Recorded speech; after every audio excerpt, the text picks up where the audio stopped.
Hi, y'all. I'm going live. It is Wednesday. I try to go live every Wednesday on this channel just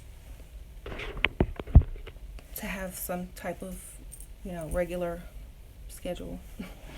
So I'm just going to wait for a few people to arrive. How y'all doing? Um,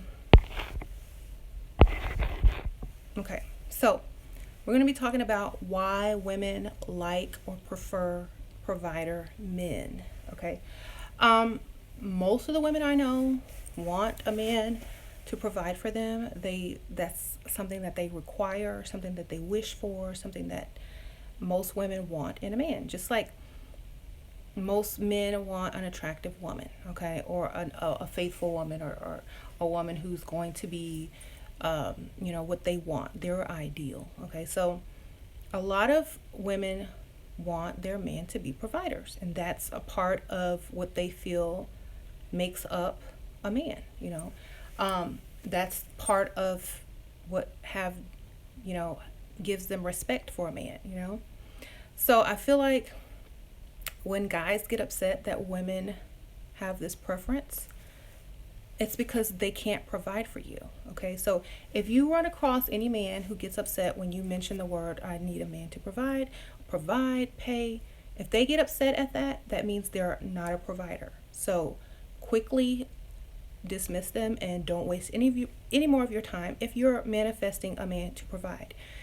If you stay in there and deal with their frequency of arguing of not should not be providing for you, then you're working in reverse. So as soon as you hear the words no, Dutch, coffee, you pay half, or no, I can't provide for you, or something like that, dismiss and move forward. Okay, if it's too late and you're already in that relationship and you want your man to change, but he got into the relationship with you thinking that you were going to pay half of things and now you don't want to, you're going to have to either end it and find someone new, or you're going to have to give him the ultimatum, because you can't go into an agreement and then back out of it and totally change it and expect them to understand, because that's not the type of woman that they wanted. When they get rich, of course that's not a problem, but a lot of women don't know that they're the what I called the ladder chick. The ladder chick is who they climb up to get to the top, and then they go get the other chick they really want. Okay, so if you're a ladder chick, if you're helping your man, if you're supporting your man, if you're building with your man, you're the ladder chick. You're the chick that they climb up, stand on her shoulders to look over the fence to see the woman they really want. And the woman over the fence don't see him standing on your shoulders. They just see him getting ready to hop that fence. Ooh, a man. Ooh, he climbed that thing by himself. Ooh, yes. They don't see him standing on your shoulders. And when he looks down, all he sees is you behind him, supporting him. And that doesn't make him feel very manly. But the woman on the other side of the fence, seeing him climb that fence all the way to the top, she's impressed. She's going to treat him like the man. She's going to treat him like, oh my God, you're so successful. You're so smart. You're so this. While the other woman is going to treat him like, hey, I helped you. You ain't nobody without me. So guess where he's going? He's going to go ahead and jump over that fence to the other girl and leave you stranded. He ain't going to pull you up. He's going to be like, thanks for the lift. Peace out. So don't help a man because you're a ladder chick. If you're going to be the ladder, you like being a ladder, that's fine. You better have a ladder of your own if you're going to be a ladder for someone else.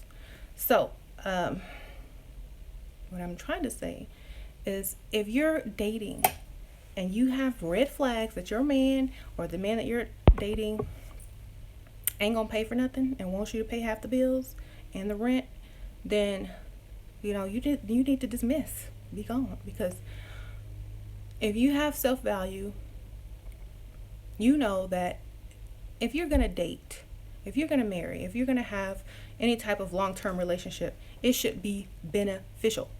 Okay, not dragging you backwards, not taking you anywhere, not keeping you on the same page as where you are now. If you can't move forward, you don't need to be in that relationship. Okay. Now, I didn't say you don't need to have friends. I didn't say you don't need to have acquaintances or people that you see every now and then. I'm just saying relationships. Don't invest in any type of relationship unless it's beneficial. Just like you wouldn't go take a job if it wasn't beneficial. Just like you wouldn't get out of your bed and go to wherever you need to go if it wasn't beneficial. You know what I'm saying?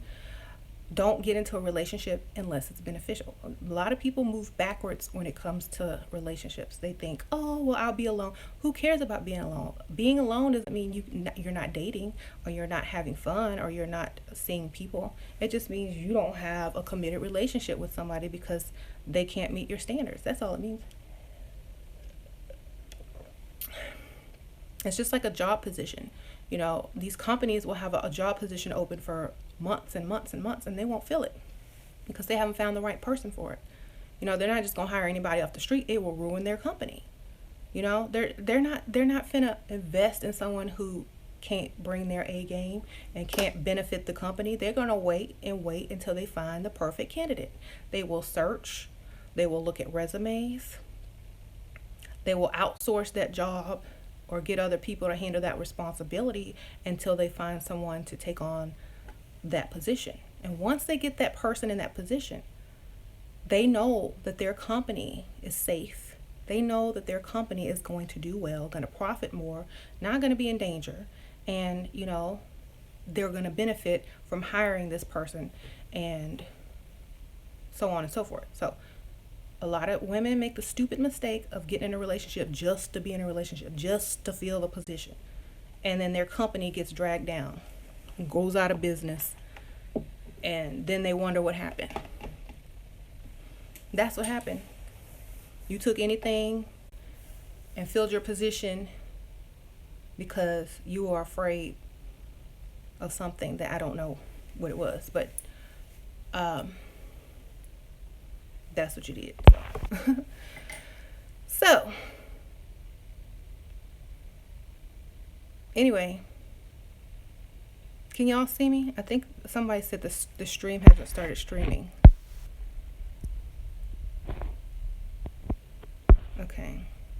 Okay, well, some other people can see me. So, when a man approaches you, if you don't think that they're up for the job, politely dismiss them and don't waste any more time with them if that's what you're manifesting. If you're manifesting a provider, don't waste time with someone who can't provide. Okay, that's just like very self-destructive to deal with people that can't benefit you. A lot of people learn this in the entertainment industry, in the music industry. They only surround themselves with people that will benefit them, not hurt them, not drag them down. Okay, it could be a stylist. Okay. A lot of people fire their stylists because when they go out on that red carpet, people talk about them like they're crazy and they're a mess. And then, you know, oh my God, my stylist, you're fired. You don't benefit me. You suck. You know, they hire a new stylist that's going to get the job done. So when you get into relationships, think of it like that. If this person can't meet your standards, then they don't need to be in your lives. You know, a lot of people forget to keep their standards when they get in the person's face. They don't want to hurt people's feelings. They don't want to be too rude. They don't want, what if they try to see the good side and the potential. Okay, they try, but usually they're disappointed. So you got to go for what you know, not for what you think, not for what could be. But if you're trying to benefit in this lifetime, in this next 5 years, you got to go for what you know, what you can see, what you can touch. Okay, not for what you think, what you hope, what he says, Think about this. You don't go by what he says. You go by what you see, what you can touch, what you can hold. You don't go by what anyone says, because people lie. They lie. And if you're going to base your life on a lie, you're just as bad, you know. So don't do that. Okay? And if you're hanging around people that judge you for wanting more in life, perhaps you don't need to be hanging around them. Perhaps they're only judging you because they don't think that they can do any better, and they don't want you rising above them. Okay? They don't think, oh, you shouldn't love a man for money. You should just find love. What they're really saying is, I wished I would have found a man with money, because love ain't all that. You know, right now, you know, I'm in a good relationship. I'm in a decent relationship, but dang, you know, I don't have anything else. That's all that I have. That's it. I just have a relationship. I don't have anything else to go with it. You know, I don't have accessories to my relationship. I don't have this. I don't have vacations in my relationship. I don't have cars in my relationship. I don't have my bills paid in this relationship, but I'm happy. I'm happy. They're happy momentarily. They're not at peace. They don't have constant joy. Why? Because they have to go out and work and struggle and come back home and cook and clean and wash laundry and do all that kind of stuff because they settled, you know. And then when you come around talking about, oh, I'm gonna get me a man with money, we're gonna go on vacation, we're gonna have maids, they get mad because that's what they secretly want. They want what you want, but they're ashamed that they didn't get it, so they're gonna drag you down to their level so that you can't have it, so that you can't enjoy the good life. They're already trapped. It's too late. Well, it's not too late. They can always leave, but they are trapped. They want you to feel what they feel, you know. And when you get there, if you listen to them, you be like, girl, you lied. Girl, this ain't it. This is not it. Okay? So, don't let them people drag you down. They just don't want you to be where they can't be. Okay? I promise you. I've had many women tell me, well, what about love? What about money? What about comfort? What about vacations? What about shopping? What about my kids going to college? What about a nice house? What about living in a nice neighborhood? What about going to the best schools? What about having your kids enrolled in the best schools? What about that? Okay? What about all that love I can get from my kids? And when you're with someone who will do all of that for you, you will fall in love. You know what I'm saying? Because that man has taken you and cared for you, provided for you and his kids, and created a life that you've always wanted. And so you won't have any choice but to say, oh my gosh, you know, he loves me this much. Look what he did. I love him too. You know, it's not going to be like, unless that's the intention that you went into it with. Like, you know, I'm going to get what I need to get and bounce. That's called a gold digger. Okay. A person that marries and then sees it through, marries for money, sees it through, sticks with the person, loves the person, loves the lifestyle. They benefit from everything. Okay. It might not have been your first choice. He might not have been a supermodel. He might not have been, you know, the type of man that you would have normally married, but he gave you everything that you ever wanted. And that right there is love. Okay. He loves you more than you love him, which means you're not going to be hurt, which means he's going to make sure that you're happy no matter what. You know what I mean? And your kids, you know, they're going to have what they need, not struggle. And they're not going to be wondering why they can't have what the other kid has. They're not going to wonder that because they're going to have it. Why? Because their mom was smart. Okay? Mama was smart. Mama got you what you needed, baby. Okay? Mama got you that. And mama didn't have to take out no payday loans. Or mama don't have to go to work. And mama don't have to do this because I was smart on how I chose to deal with men. Okay? And I'm going to teach my daughters the same way. If they can't benefit you, bypass. That's it. Now, a lot of women will argue with me. A lot of men will argue with me and say, oh, I don't care. I know what I wanted. I went and got it and I have it. You could say whatever you need to say, but I got what I need. So if you don't believe in what I'm talking about, it's because A, you can't get it. B, you can't provide if you're a man. And C, it's too late for you because you already made 1,000 mistakes. The best thing to do if you've already made so many mistakes, and if you can start over, to start making better decisions. That's the only way that you can improve on your life. Make better decisions. Teach your kids to make better decisions so they don't end up, you know, worse, in a worse situation. So, you know, everybody can benefit from this. Men can benefit from this by knowing what women truly want and getting themselves together before approaching. Women can benefit from this from not taking anything a man offers unless it's what they actually want. And, you know, young women can benefit from this by understanding that the fairy tale in love thing, you know, in all the Disney movies and yeah, that's nice, but the prince had a castle, the prince had a kingdom, the prince had gold, the prince had money, you know. So the fairy tale can be true if you keep your standards high. You know, you can have all of that. And most of those Disney movies, she only knew the man for like 2 days or one day. So you telling me she fell in love in one day? Think about it. They weren't on this whirlwind relationship for 3, 4 months, 6 months, 2 years. They didn't have no kids. She met him in 2 seconds. And she's like, "You the one, cause you rich and I'm not." Basically, that's what the Disney movies were showing you. That's the fairy tale. Getting what you want, going from broke to princess. That's what it's about. You know, it must be true love. That princess was lying. She had met him most of the time like 2, 3 days, and then they was trying to get married. If she fell in love that quick, then whatever. But she's lying. I know she was. Cinderella, she met him one time at the ball, and he fell in love. Never said she fell in love, but he fell in love. Love at first sight. He liked what he saw. He went and found her and made her the princess. Okay? What, Little Mermaid? She spent a week up there on the land. She couldn't even talk. He didn't even know her. He couldn't even get to know her. Like, she couldn't even talk. Like, she was a mute. All she did was look good. Okay? He fell in love with her. No talk. Right? Then they got married a week later on a boat. Who else? Aladdin and Princess Jasmine. I think they know each other I think they only saw each other a couple times. Like, she escaped to the city and she met him.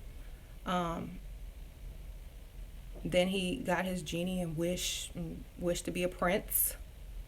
He can't wish for true love, the genie said. So he got to wish for the next best thing. What's that? Make me a prince. Make me rich. Right? So he got the money. And, you know, she met him. She didn't like him at first until she looked into his eyes and said, "Oh, you're so nice." Blah, blah, blah, blah, blah, blah. But, you know, because she could have any rich man. But the moral of the story is, to get her attention and for her to be able to marry him, he had to be what? Rich. So the moral of the story is, the fairy tale is not about love. It's about money. It's about the lifestyle. It's about your future, you know, happily ever after. That's what it's about.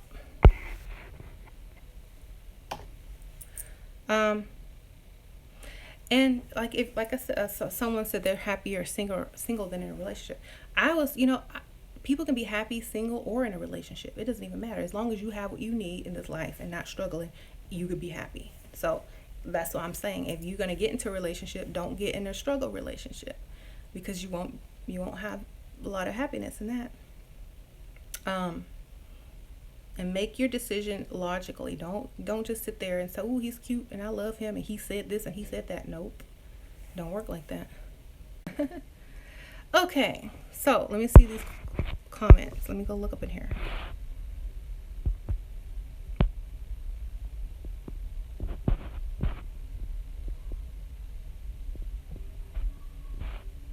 Okay, someone says their boyfriend stopped pursuing them after they got into a relationship because he's working 2 jobs. Well, I feel like, okay, like, don't think I'm stuck up or nothing, but I feel like if you have to date someone who's working 2 jobs, that they're probably young, and they haven't become established yet, and they can't, you know, do the things that they want to do because they're still working. Okay, I feel like if you want a boyfriend to be able to give you all the attention and make money, you're gonna have to go older, or somebody with a career. Okay, because your boyfriend, he's working 2 jobs to pay for whatever he needs to pay for, because he doesn't have enough income to do what he needs to do.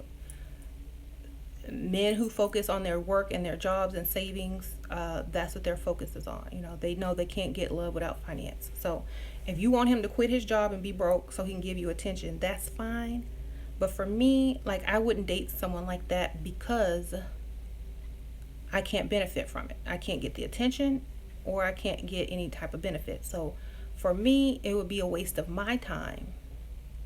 You know, it might be fun as a teenager and as a young adult because I'm not trying to marry this person. But, you know, until I upgrade, yeah, he's fine. But I wouldn't stick in that situation because that's what your life and future is going to be like. Like if he's working two jobs, and hopefully he's in school or working towards a career. If he's just going to work jobs all his life, then that's the life you're pretty much going to have, you know? So think about it. I meet successful men who are frugal and cheap. What's your advice? Just leave. Yeah. If a man has money but they're cheap, it's the same thing as dating a broke man. Move on. Okay. That's why they're single, because they're cheap. It takes the certain type of woman to bring it out of them. Like, if you're dealing with a cheap man and he's got money, he's trying to get women off of the fact that he has money instead of spending the money and benefiting the woman. So if you're trying to get him to spend money, you need to tell him about himself. You need to be like, look, you need to get rude because you have nothing to lose at this point. You know, he's just like another broke man to you. You need to look him in his eye and say, look, you have all this money. You're supposed to be all this and all that, but you can't even spend, you know, such and such on this and that. Wow. You know, okay, well, good luck with your dating life. You know, I'm out. Just be disgusted with it. You know, rich men with money don't like rejection. They have a big ego. And if you hit them in the soft spot of their money, they'll be like, dang, I am a cheap MF, you know. It's like, you know what? I'm going to go find someone who's comfortable spending money because they have real money. You obviously are afraid to lose your money, and that means you don't really have money coming in like you say you do. So I'm going to go find someone who's the real deal.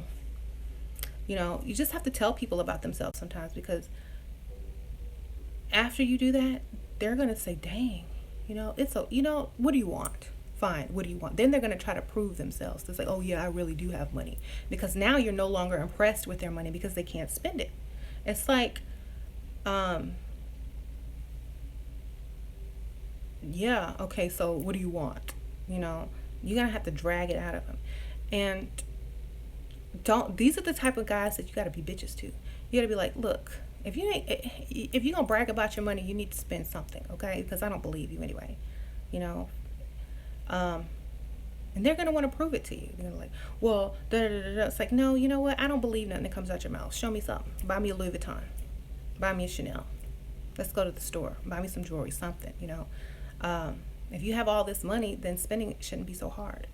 You got to be bitches to guys like that because they're replaceable. You're not getting anything out of it anyway. You might as well take that risk, you know. A lot of women are afraid to take these risks by telling people about themselves. And that's when you get more. When you tell people about themselves, and men have fragile egos, so they will try to prove themselves to you after you cuss them out and get mad. Like, dang, she put me in my place. You know, she didn't question me. She just put me in my place. I'm going to have to prove to her now that I really do have money. Okay. So that's what they're going to do. You got to just let them have it. Y'all see those people on the reality shows that getting cussed out and then they come 2 weeks later with an engagement ring. Men like that. Don't be afraid. Don't be afraid. I remember, you know, I would cuss guys out because they weren't living up to my standards, and the next day they were. So if they want to be in your life, they're gonna do what you need. If they don't want to be in your life, they're gonna dismiss you just like you were getting ready to dismiss them anyway. So when you're at the point where you don't have anything to lose, let them have it, and at least they'll learn for the next person, you know. So this is okay. So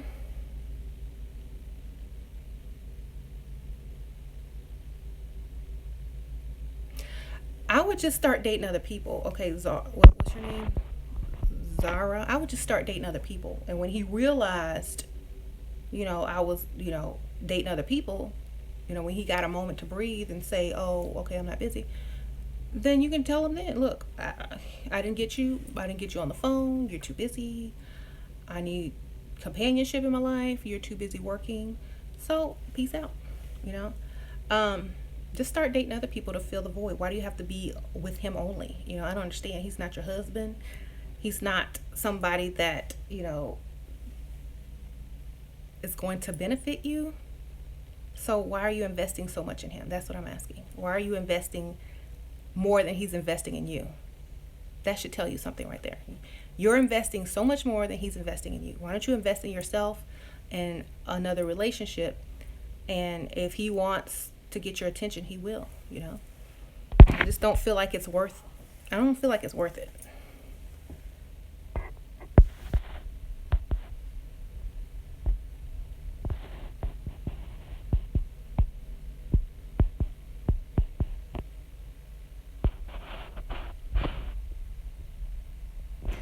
How do you know that they are just faking change to temporarily appease you and suck you back in? If you don't have something in your hand to prove that they have changed, then you don't go back, okay? If you don't have proof, evidence, tangible things, you don't go back. If you believe what comes out their mouth, you deserve what you get. That's all I'll say,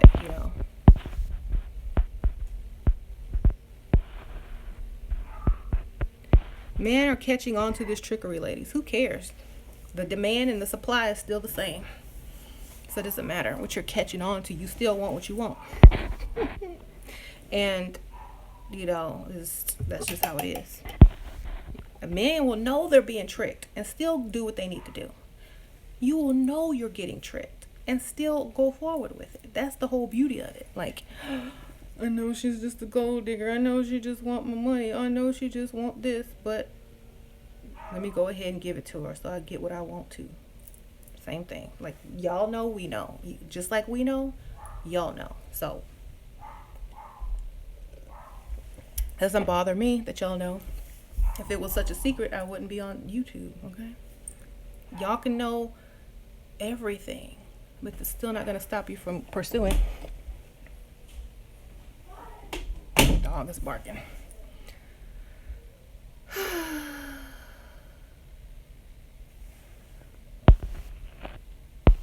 I don't like you said your partner was a sociopath.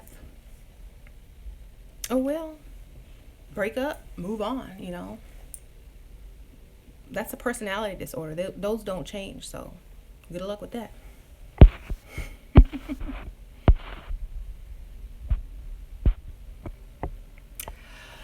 Okay, Chelsea says she's tried my advice being rude and dishonest. Well, you have to have certain confidence to go along with that. You got to be able to step out and get any other man you want to. If you can't do that, then you can't be rude, okay?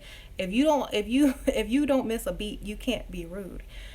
For example, if you walk into a place and people like what you look like and want to talk to you and approach you, and one guy walks up and he's not what you like, you can be rude and dismiss him.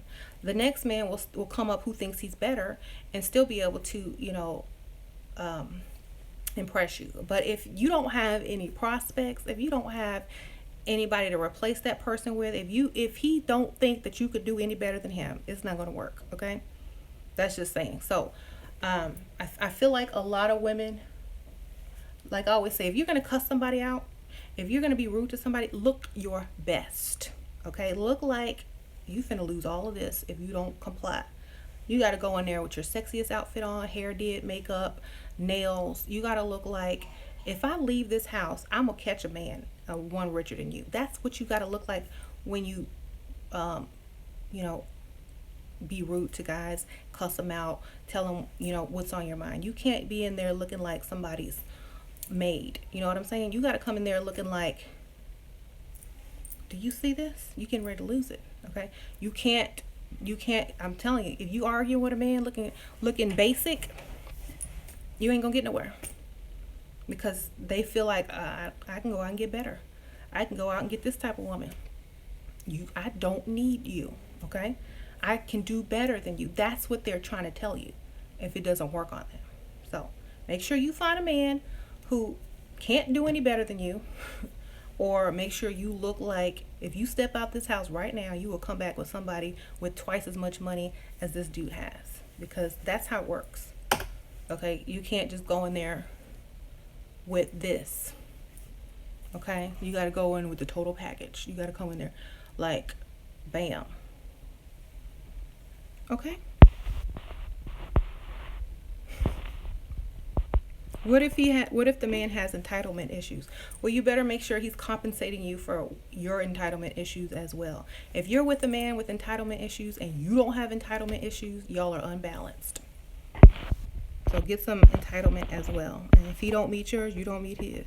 That's just how it goes.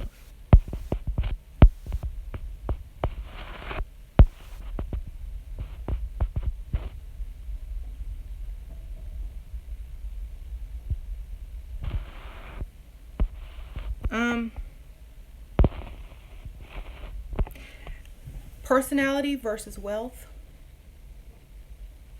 Most people, you have to have a personality you can deal with. Okay, if it's unbearable, if it's crazy, if you just oh my god, no, I will murder you in your sleep if I have to stay with you. Don't pass them up and find somebody else. Okay, don't sacrifice your self-esteem for some money. Okay, unless you plan to get in and get out like most women. Okay.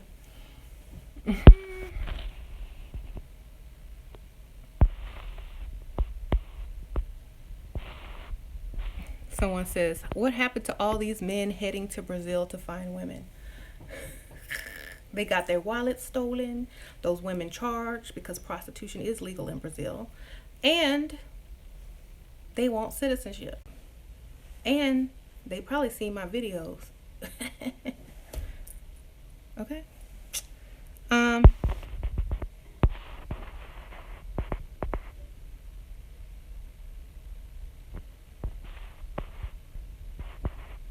Someone says I look like a mix between Oprah and Oscar the Grouch. Well, thank you. I like Oprah. Oprah is my mentor, okay? Because she does not deal with poverty mind or broke man. You know, even Stedman has some money.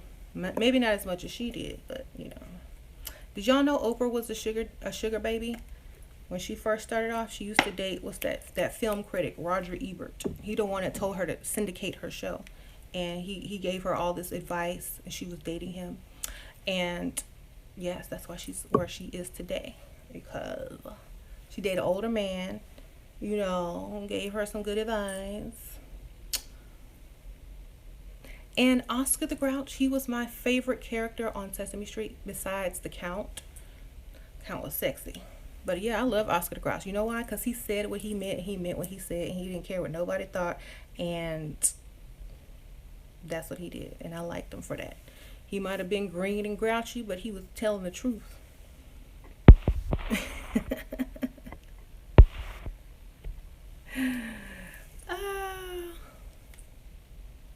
And he didn't live with his mama either, so a plus for Oscar.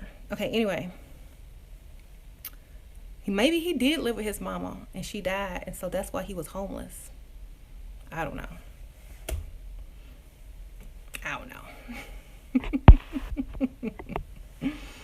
Okay. Y'all people are saying they hate trolls. I love trolls. Shoot. Trolls make life more interesting because you could get them back.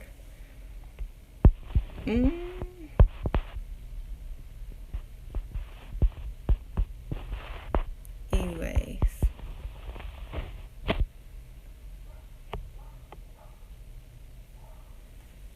Okay, so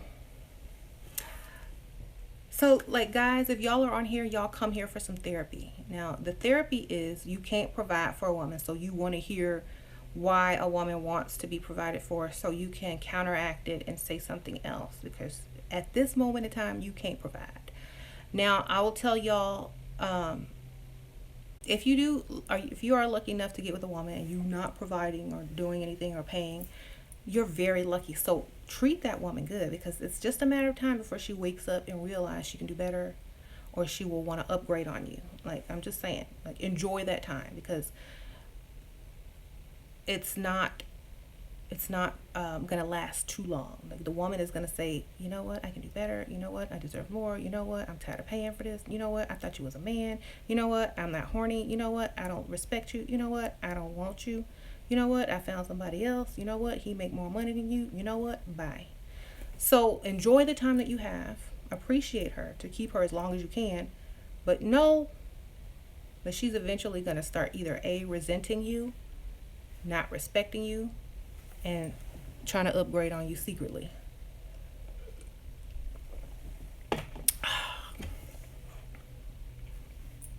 So just remember that.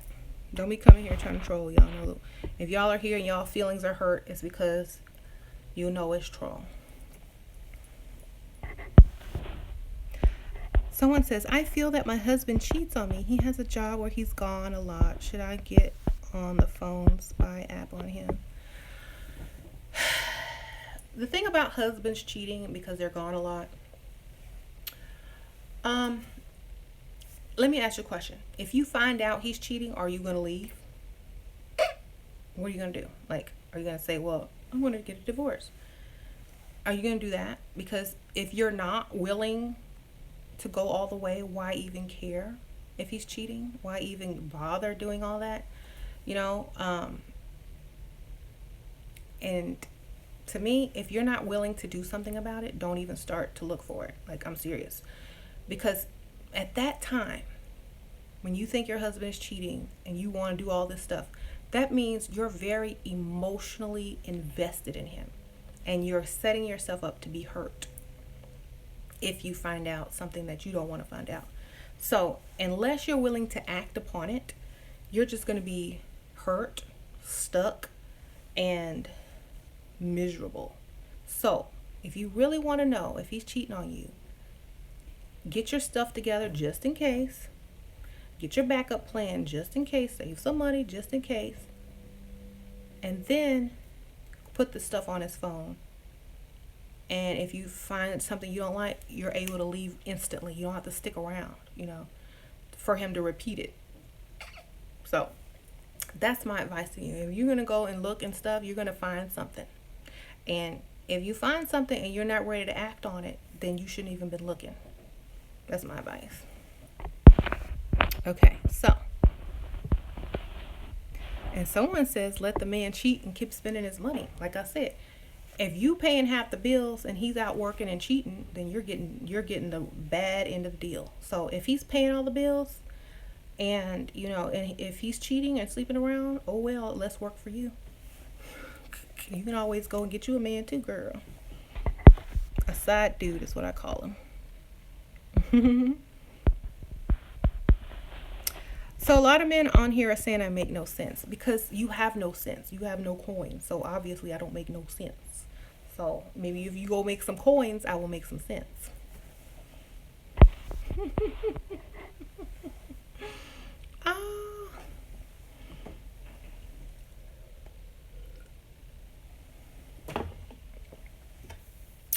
Yeah.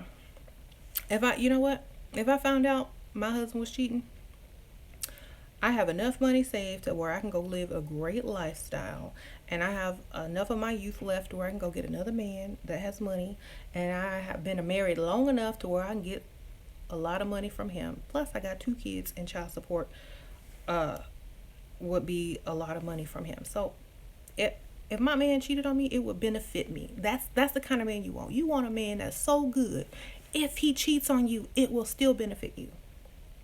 That's the kind of man you want to get. If your cheating husband can't benefit you, don't even bust him, okay? Because you're just setting yourself up for failure. If you're gonna get married, make sure if your man cheat, you will benefit out of the whole deal. You know what I'm saying? That way, you will always win. Right? So that's why it's important to get a man that can do stuff for you. Because even if when he's doing wrong, he's doing for you. Okay? Even when he's doing you wrong, he's doing for you. That is what you want. That is called using your brain. Okay? Ask all these women who are rich, living in mansions, driving nice cars. Ask Black China. Ask any man who has been in a relationship with someone and they have left with more than they came in with. They'll tell you, I messed up. Well, go look around at all these women, ex-athlete wives, ex ex-wives of celebrities. They're all living nice. They're all living nice, single with boyfriends, new husbands, whatever, because they chose someone who could benefit them in every way, even by doing the wrong. Okay? If you're in a relationship with somebody who is not doing anything for you, you're wasting time, energy, and your youth. If you can't do any better, then you better make that work. That's all I can say. You better make it work, and you better get comfortable. And if you're not planning on leaving, you better stop complaining, because that's the life you chose.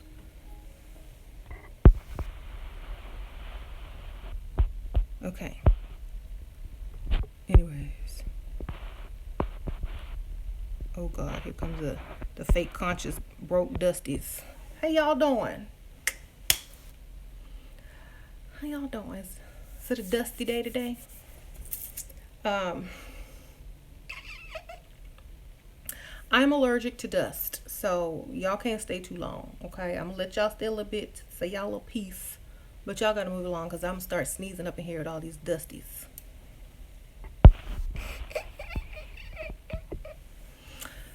I'm gonna have to get my Swiffer out, my dust buster.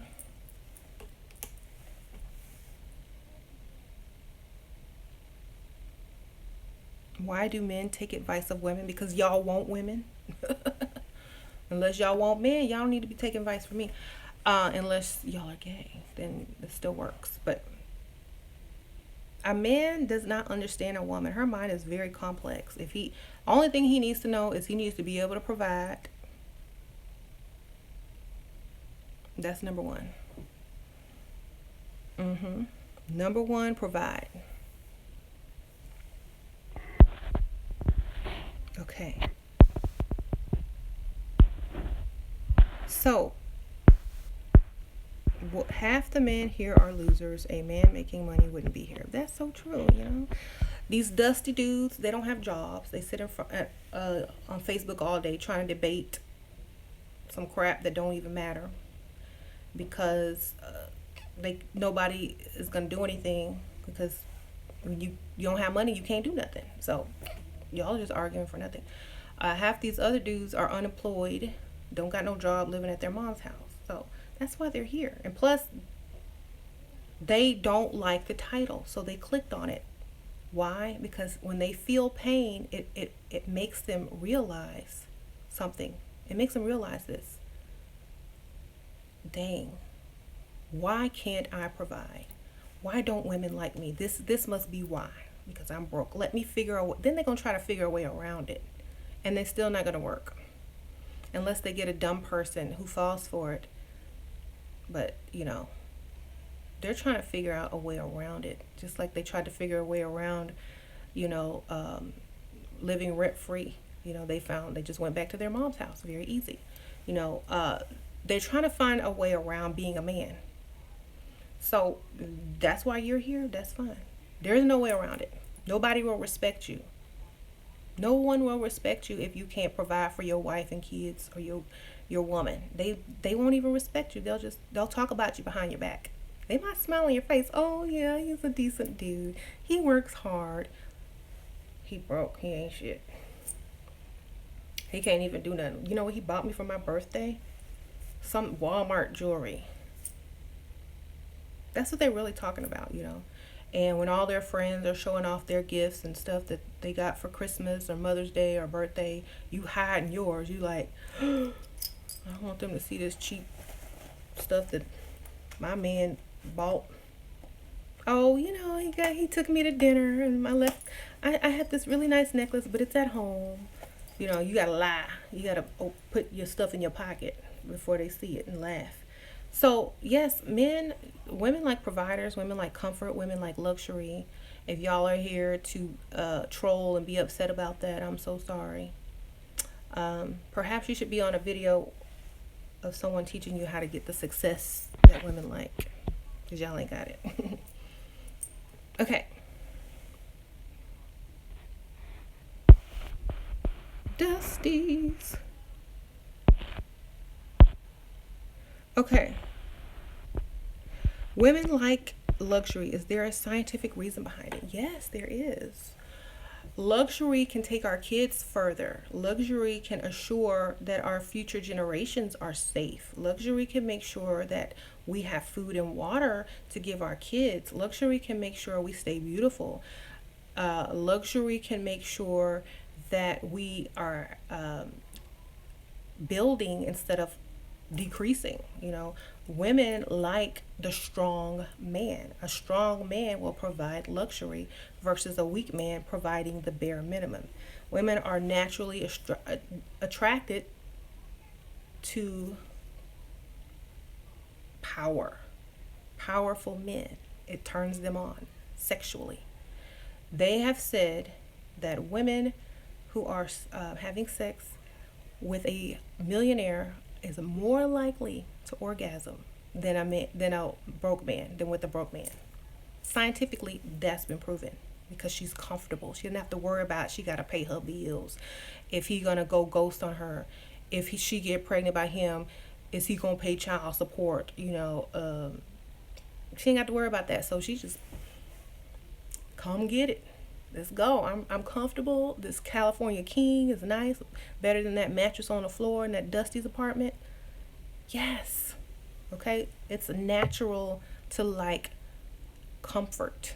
Who don't like comfort? Who doesn't like luxury? Tell me one person who does not like luxury. Who does not like comfort? You're going to go to a hotel, you're going to pick the nasty rat motel, or you're going to pick the Four Seasons? Which one are you going to go to if you can have both? Like, women, they can have both. I can have the Four Seasons, or I can go to the dusty motel with rats. I can choose this dusty or this rich man. I have these options. Okay? I got options. So I'm going to choose the comfort. I want room service. I want clean sheets.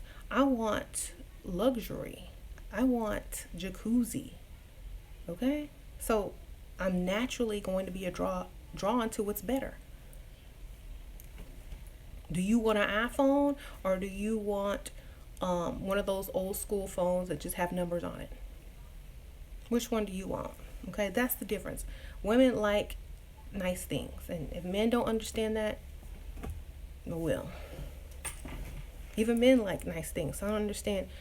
Y'all expect us to not want nothing. We want nice things, and if you can't provide it for us, somebody else can. Okay. When do you bring up not wanting to work? Right in the beginning of the relationship. If you haven't brought that up straight up, and you fooled him into getting in the relationship, saying you don't want to work, later on after he's already thought you were going to work, you can't do that. You got to tell him straight up. That's why I always tell women, like, as soon as you get in a relationship, give them your standards. Give them your standards. I did. I'm like, look, if I'm going to be in a relationship with you, I'm not working. I'm not paying any bills. I'm not doing this because I can do that single. So what's it going to be? You don't have to say it that rude. You could say, well, you can play like damsel in distress. Well, if I'm going to have, I'm going to be working all the time. I won't even have time to be in a relationship with you, unless you're willing to, pay my bills. You make a lot of money. I don't even have to work, really. I can just be there for you when you get off work. I'll be at home in my lingerie. You'll have some food. We can go out. That's going to sound good to them. So, mention it in the beginning. Don't wait until they're gotten used to you working. Don't do that. Do like never.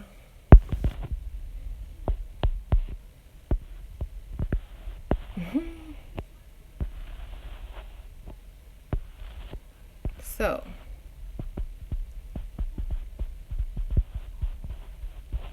Let's see.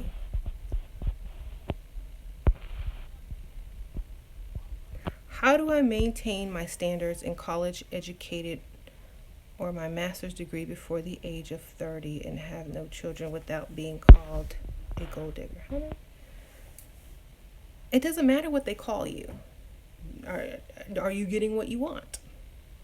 I don't, people can call you whatever you want. As long as you're getting the results you want, doesn't matter. So why are you worried?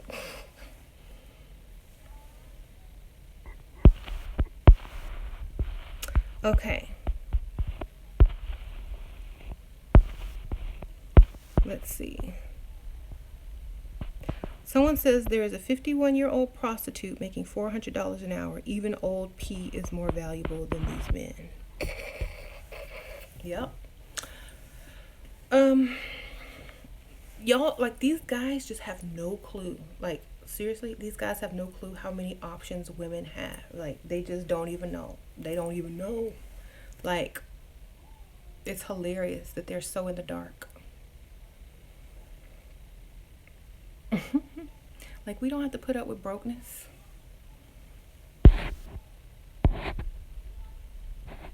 What do you do if she doesn't want to work outside the home or inside? Hire a maid. Hire a maid. I have a maid. I don't do no housework. I don't do no housework. Why? Because I don't have to.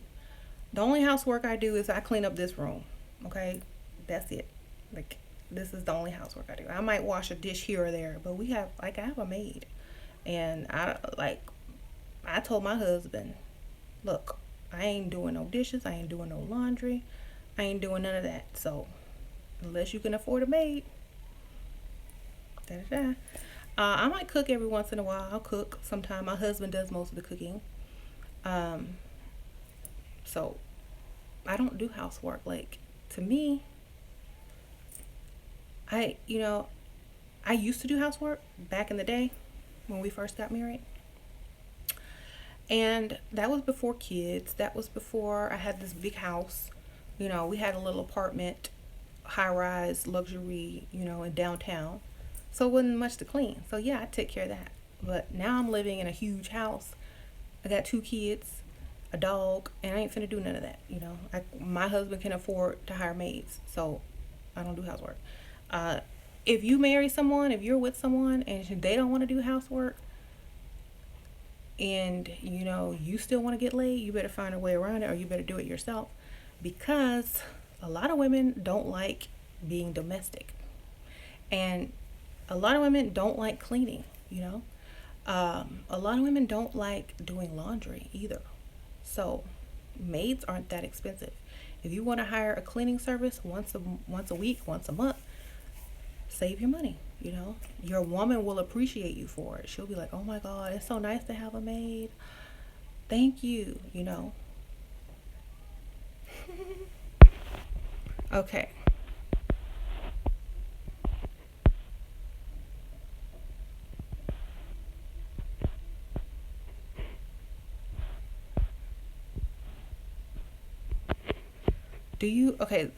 Someone asked, do you have to mention him getting more sex, intimacy, and attention in order to convince him to let you stay home?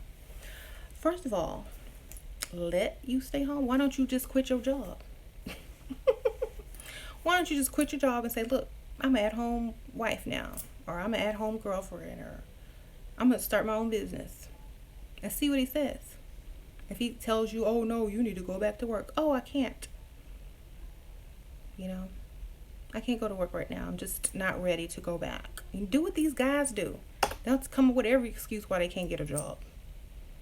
Make sure, and then after he gets used to you being there and doing all these extra things, he's not going to want you to go back to work. I promise. It's going to be like, oh, this is nice. Dang, she want to do something every day. She got food cooked. She looks happy. She happy to see me. She not stressed. She ain't fussing at me. She ain't cussing at me. She ain't mad when I wake her up in the middle of the night for some. She looks good. She's been going to the gym. She got time to work out. Yes, I like this. Okay. She ain't got no work husband. She ain't cheating on me with her boss. Just quit your job. And if he can't handle, like, make sure he can handle it financially. Make sure you know he can afford for you not to work. Because if you quit a job on a man who can't afford you, then that's not smart. Okay. Make sure you quit knowing he can afford you. If he can afford you, then you can quit. You know, um, and he'll get used to it. He'll start liking it. I promise you. He'll be like, I don't want you to go back to work.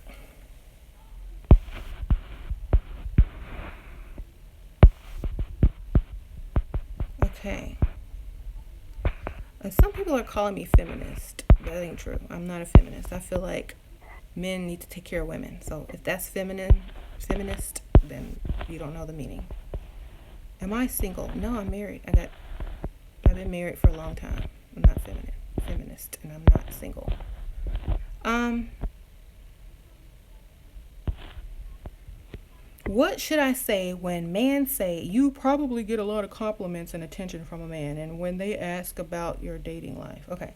And when a man approaches you saying, "Oh, you probably get told this all the time," or "You probably get a lot of attention," it's like, "Yes, I do. I do." Some people can't handle it either. That's the kind of man that wants to belittle you and not. They're insecure. That's an insecure man who would say that to you because it's obvious you get attention, right? That's obvious. Like, you don't have to say nothing. Like, duh. Like, they already know the truth, but they're going to repeat it to you so that you can put yourself down. Like, oh no, I don't get that much attention, or oh no, I'm not stuck up, or oh no, I'm not like that. It's like, yes, I do get a lot of attention. What's your point? you know, accept it and own it, because they're trying to use reverse psychology on you. And if you let them get away with it, then they're going to start treating you like you don't deserve the attention, or you don't deserve this and that, because that's what they're trying to pull you into. So you just accept it. It's like, yes, I do get a lot of attention. Yeah, I work hard for that attention. I don't get up and look like this in the morning. I have to actually work for this. But yes, thanks for noticing. Thanks for your attention. Basically, you don't give into that crap. That's just some reverse psychology they think that's going to work on you. Don't work on me. I'm like, yes, I know.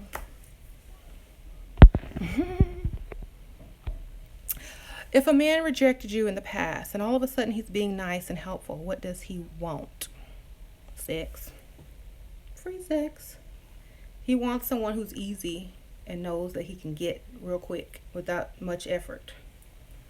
If he's rejected you in the past, that means whatever he was dealing with back then has left him and rejected him, and now he's trying to find something easy that's easy to deal with. So he's basically trying to make himself feel better by being with you because he was rejected.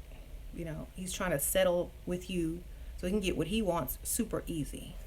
So don't even waste your time with that. Okay.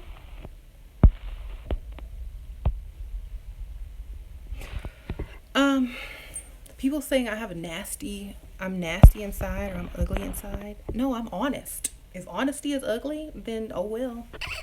It is what it is. Just because I don't share the same values as a lot of people basically just means I don't follow society's rules. And that's probably why I'm a lot better off than a lot of people, because I don't follow those stupid rules, because they don't work. And they work in reverse. So if I'm ugly inside and you don't like the truth, oh well. You don't have to live my life. I feel like people who feel offended by what I'm saying are suffering. They're just suffering because they can't provide, or they're not provided for. The goal is not to sit up here and hate. The goal is to try to figure out how you can get what you need to get. How can I get provided for? How can I become a provider? Not how can I hate on this woman who's telling the truth. Either way, I feel your pain.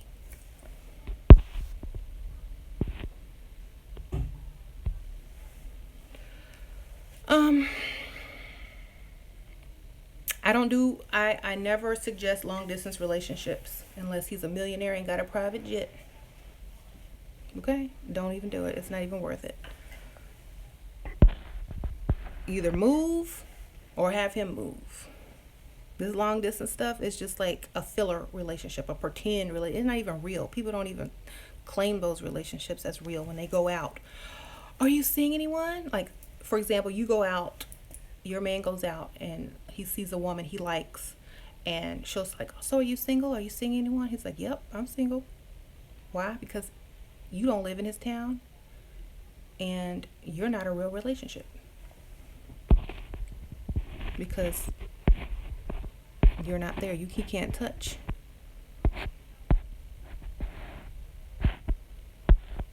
Okay?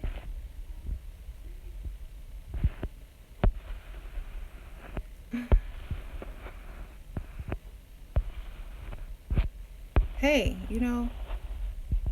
if guys want to come here and vent because they can't vent to a real woman in real life because they'll get slapped and laughed at, let them vent.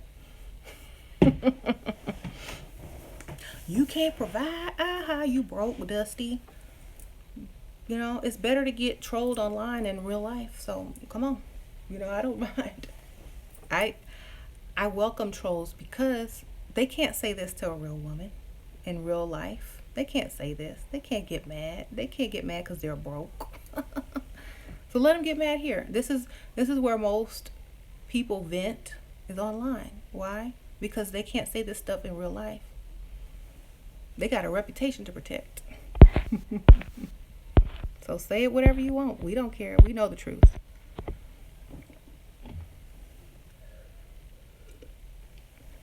Me, I can say this stuff in real life. Why? Because it's true. Why? Because I don't have anything to lose. Why? Because I'm already married.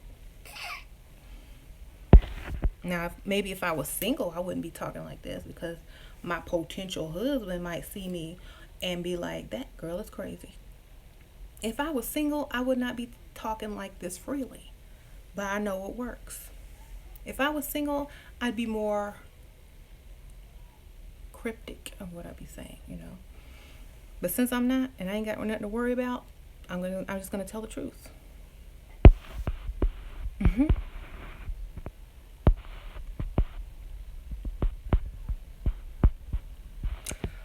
Should you use sex as a reward to get your boyfriend to do what you need him to do? He played Pokemon. Okay. For me, I would use sex and have sex with another man who's serious and don't play Pokemon and replace him and upgrade. That's what I'd be doing. But hey, if you want him, if he's playing Pokemon, I don't think sex is going to interest him that much as would the next man. So, I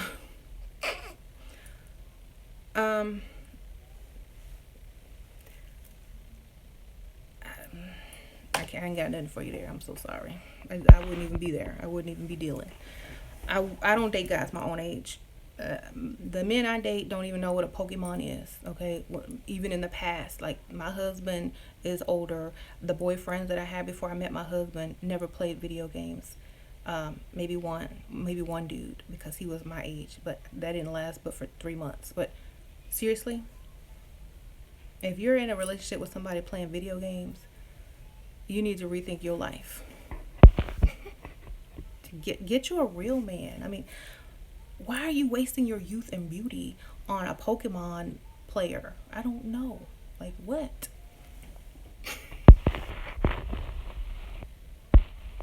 Dang.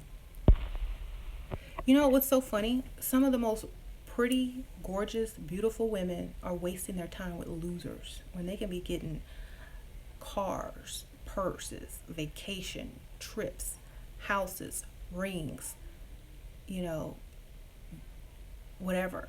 And y'all are wasting time with Pokemon, dude. I don't know. Like, where's your brain?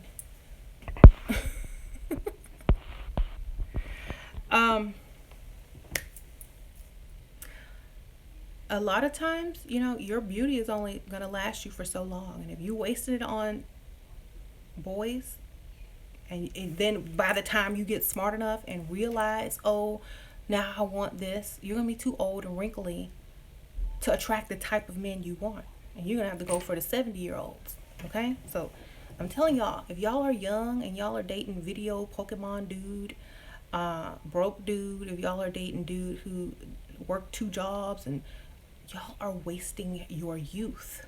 Okay, don't waste your youth. Get, you're not gonna have this forever. Use it to your advantage. Okay, I promise you, you won't regret it. You'll be like, I have been missing out. Like, I've been missing out, and I will never go backwards.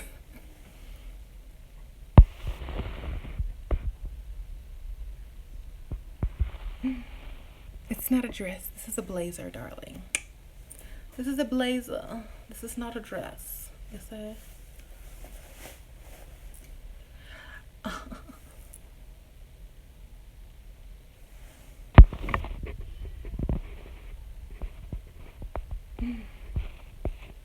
Someone says, how is my husband broke when he's probably out working and you're here harassing him? Oh, my husband is here. He's downstairs. He can work from home. He got it like that because he has a career. um, if I were broke, if my husband was broke, I wouldn't be with him, darling. Okay, you gotta know that. You gotta know that. You gotta at least know that. I don't deal with broke guys. hmm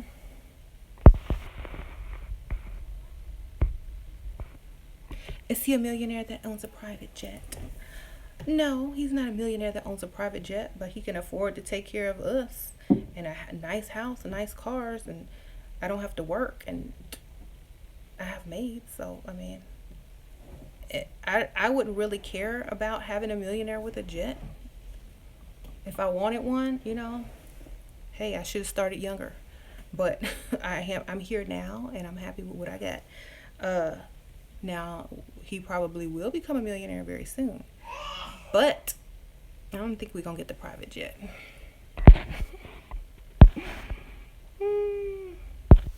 Okay.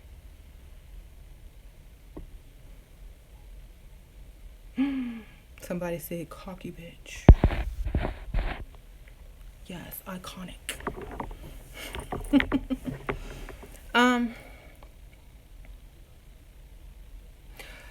What about conversing with upwardly mobile men? I'm attractive and well spoken, but what do I talk to them about? Let them talk about themselves. You don't talk to them about nothing. You just ask them what they do. Oh my gosh, what do you do? What do you like to do? Let them talk. You don't talk. The less they know about you, the better. If they ask you to talk about anything, talk about how you would love to have your own business, and that you would love someone to mentor and help you to get there. Then they'll take you on as a project, and they'll want to help you because you look up to them and you make them feel manly and strong, and they're going to help you get to the top and get what you need. Okay, don't talk to them about your life, your ex. Don't talk about nothing. Just them and what you want. That's it. They don't care about anything else anyways. Like, okay.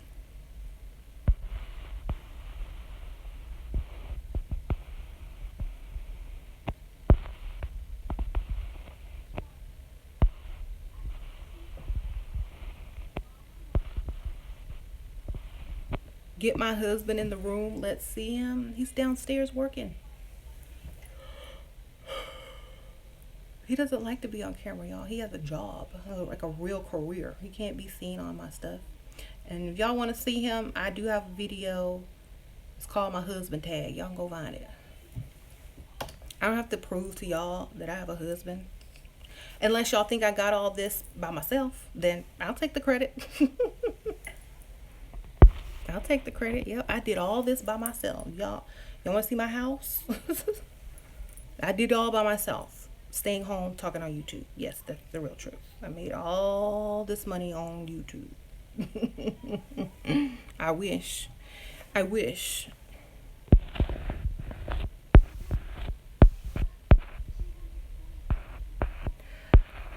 Someone says I'm showing symptoms of clinical depression. I'm so I'm so depressed. I have this life that I don't have to work. My husband takes care of me. My kids are taken care of. I got a maid. I'm just so depressed, y'all. There's nothing else I can do. All I can do is shop and, read, make videos, you know. Life is so hard. Woe is me. You happy now? Okay, so I am like, if I were depressed, you think I'd be wearing all these bright colors in this well lit room, drinking water? No, this would be alcohol. I'd be wearing black. These walls would be painted. I wouldn't look this good. I wouldn't have taken a shower or combed my hair or brushed my teeth. I would be looking like y'all dudes trolling my video. That's what I would be looking like. Broke and disheveled and dusty.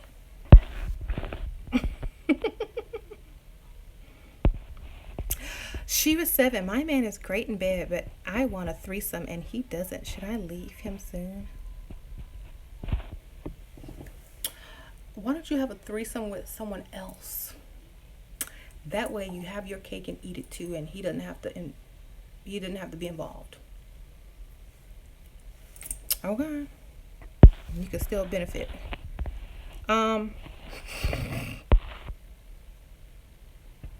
For me, like, I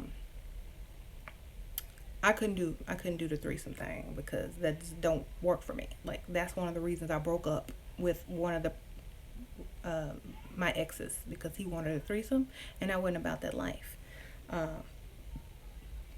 Yeah, he was a millionaire, but there's only certain things I will do for money, and that ain't one of them.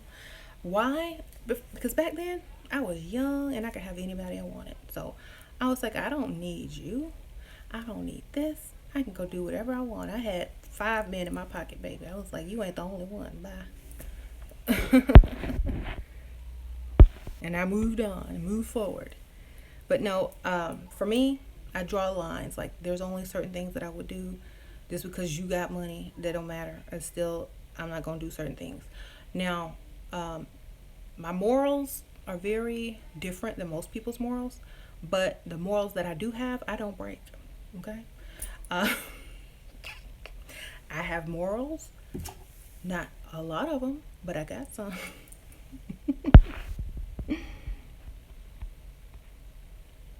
Okay. Yeah, I said I don't have a lot of morals, but I do have some. That's the difference. Like, some people have too many morals, and that's what holds them back in life. They can't get ahead because they got too much stuff in their way. I only have a few morals, and they don't make or break my life. That's the whole point. Those are personal choices. Uh, my sister is trying to seduce her married boss. She's his assistant. Please give her some advice. Girl, wear skirts, short skirts, sexy perfume.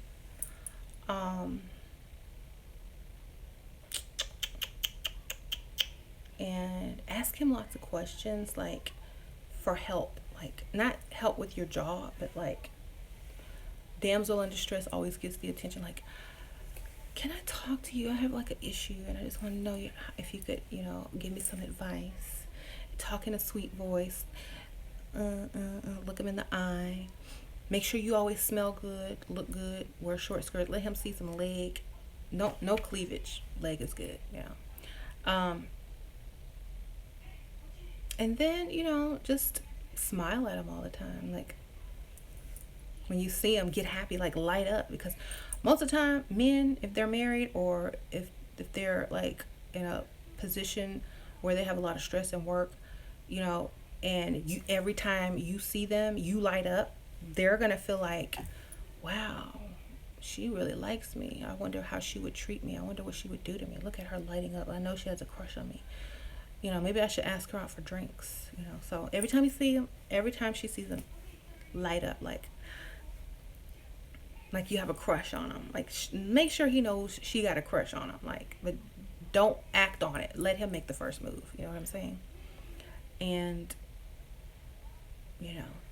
that's all you got to do. Like, I used to date my boss. That's why I don't work today, because if my husband made me go to work, I would be dating my boss. That's my honest to God truth. Like, why? Because first of all, I'm going to be with my boss 8 hours a day or more. He's going to be telling me what to do. I'm going to be doing work. He's going to be around me 8 hours a day. Something going to happen, okay? We're going to start some chemistry. He ain't going to be able to resist after a while. It's just, nature will take its course. So basically, because every person that works, they find a boyfriend at work, a work husband, or they date their boss, or they have a crush on someone at work. That's just how it goes, unless they work with all women or all men or something like that. But most of the time, there's a girl or a woman at work that a guy likes and thinks is pretty. They might not act on it, but they have a crush. So, if you keep letting it go, and, someone is attractive and you're attractive and there's some chemistry there and y'all have a lot in common, there's only one thing else that's going to happen. 3-hour lunch breaks, baby.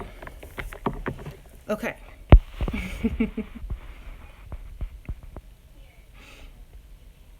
Okay, so yeah. That's why it's important for you to be able to provide for your woman, because you don't want her dating her boss and coming home to you, getting that extra Christmas bonus. You don't know why she got that extra Christmas bonus and why it was so much and why she's got so many out of town jobs that she has to go to. You don't know. So I've heard a lot of conscious men say, you send your woman out to work for another man, don't be surprised if she starts being attracted to him. First of all, he's powerful. He's her boss. He's over her. Women are attracted to power. And you send your woman out to work for somebody, and they're close to the same age, and he's attracted to her, and she's attracted to him. Don't be surprised. Right? And you'll never know. Like, the husband will never know. They'll just be like, oh, did you have a good day at work? Yep, sure did. Yep.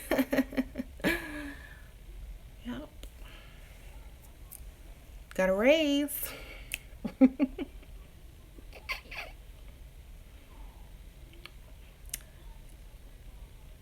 Okay, so do you like your husband? Yes, I do. I love my husband, y'all. Without my husband, I wouldn't be who I am today. Like, seriously. Without my husband, I would not be as enlightened. I wouldn't be as confident. I wouldn't be as knowledgeable. I wouldn't be, because he taught me a lot of stuff too, y'all. I wouldn't be half the woman I am today. I wouldn't be in control of my emotions. None of that. All of that is thankful to him. Like, I'm thankful to him for all that, because first of all, I had the time to study, read, do all the things. I had the time to figure out how to balance my emotions without being stressed out from work and this and that. I had time. Time is a luxury. Okay? Money buys you time. It's not about the money. It's about the time that it buys you to think, to sit down, to be free, to breathe, to not have to worry. Okay? Not to rush around, not to be stuck in traffic. Money gives you time, which you cannot get back. So I use my time very wisely. And I'm thankful to my husband that he allowed me to stay home, take care of the kids, be free, not have to work, not have to be up in somebody's office all day taking orders. He gave me the luxury of time to improve upon myself, to become the better version of myself. Now, the reason why I'm telling you guys on how to get what I have is so that you can become the better version of yourself too, as well as your children can benefit from it in the future. And you don't have to struggle, you don't have to be uncomfortable, you don't have to do all those things that a lot of women are doing right now and running themselves thin, aging faster than they should, and things like that. I feel like I see a lot of women and they just look so tired. They just look tired because they've been working all day, because they made bad choices. And it's not it's not bad. It's just or it's not good. It's just a choice that was made. Now, you can correct it by not repeating the mistakes. You can move forward. But if you continue to deal with the same type of men that got you in that situation, then you're not really moving forward. You know what I'm saying? So that's why I do what I do. I'm trying to help women better themselves by choosing better men. And by choosing a provider, you're going to go further than you could go with a broke man. Okay? So let's just put that out there. It's not about the money. It's about the luxury of time, the luxury of not having to rush around and wear yourself thin because your man can't fulfill his duty. Why should we tire ourselves out when that's their job? They have more stamina than women. They have more muscle than women. They have more energy. They're bigger. They're stronger. They're supposed to be the ones that bring home the bacon. Okay? So if you're out there doing the job of a man and you wonder why you're so tired and worn out, it's because you don't have the strength. You don't have the muscle. You don't have the stamina of a man. You don't. And that's why you're aging faster, because you're not supposed to be doing that. And if you think you are, and if you're proud of it, then wear your wrinkles with pride. Wear your bags with pride. You know what I'm saying? Wear them with pride and accept your masculinity as a woman to do what they have to do, But if you had a choice, I know that most women would choose to have a man to go out and work and provide. I'm pretty sure most women would choose that. The only women that wouldn't choose that are the ones who are afraid to get hurt, left, abused, because that's what they've been done in the past to them. But choosing the right type of man, having a backup plan, and making wise decisions can only help you. You know what I'm saying? Okay.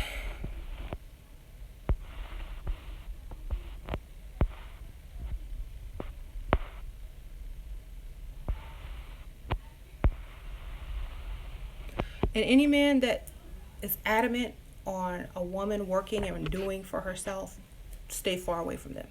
Okay? They are the kind of men who will wear panties.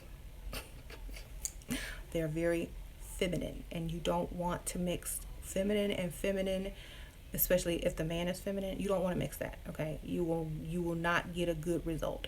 So if any man has the nerve to fix their mouth saying women need to do this and women need to pay half on a date and women need to walk away. Okay? If that's not what you're looking for, don't even stick around and listen to it. Okay? Because they're more trying to convince themselves than you.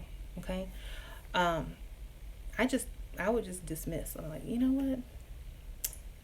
I know what I deserve, and if you can't do it, then don't down me for wanting it. So you just walk away. Don't even deal with that. A lot of men, what do you bring to the table? Don't even answer that question. I said that in another video.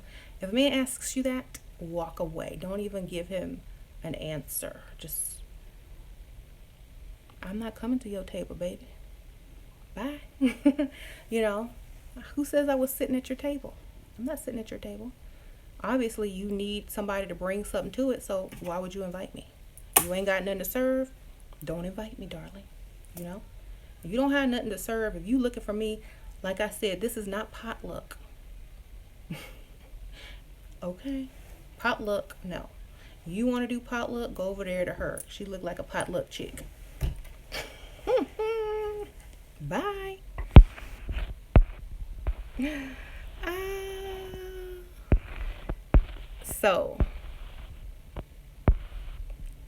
Someone says, I need a hijab. That still ain't gonna help. You know, I still look good in a hijab. Y'all wanna see? Hold on. I hope this doesn't offend anyone. But I'ma still look good, darling. Watch this. I've already...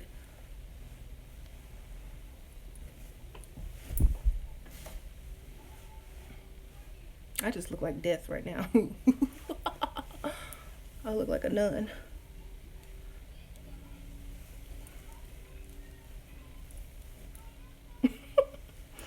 Like, if I did wear hijab, I still look good, child. Look at that. I still got highlight on fleek, baby. Dang, like, I wear mine like this, like the prostitute. You know how they did in the Bible days? This is how I wear mine. This, like, you can still see stuff, but it's not so obvious. Like Mary Magdalene, baby. There we go. This is my hijab, baby.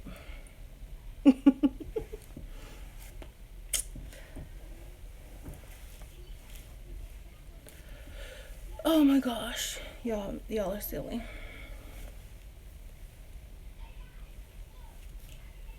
I actually had a Muslim friend, and she did not wear hijab. So, witchcraft,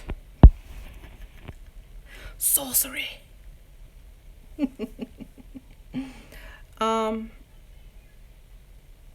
What if he rushes you to move in with him and marry you and have kids?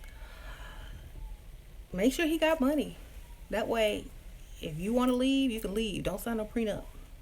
Or if you do sign a prenup, make sure you leave more than what you had to start with. If he broke and he want to do all that, no.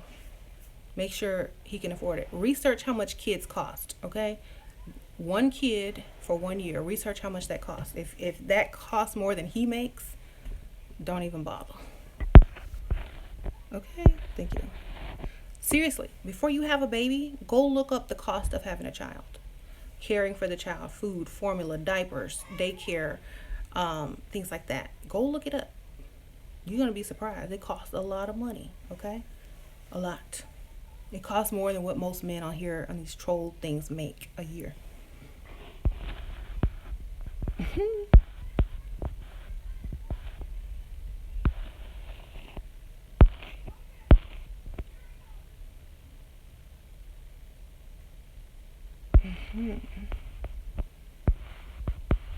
Okay. Someone says, keep destroying myself. If this is what you call destruction, bring it on, baby. Okay.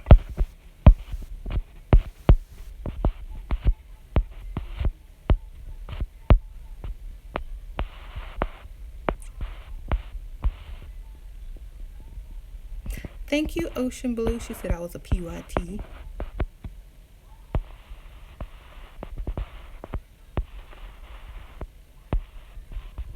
Okay, so a lot of these trolls, they keep asking me, oh, show your shape, show your shape. Show your bank account, show your bank account. Okay. I will put my PayPal description and the link below and my email. If you want a picture of this full body, you can pay. Because I believe in supply and demand. Not I give you free because you man. No, thanks, no. I know who I am. I know what I deserve. And if you want all that, if you want to see all of that, I got a PayPal address that I will be linking. And you can come after this video, click on it, put about $50 in, and I'll send you a full picture of my clothed body standing up. Okay? Because obviously you think you're entitled to that for some reason. I don't know.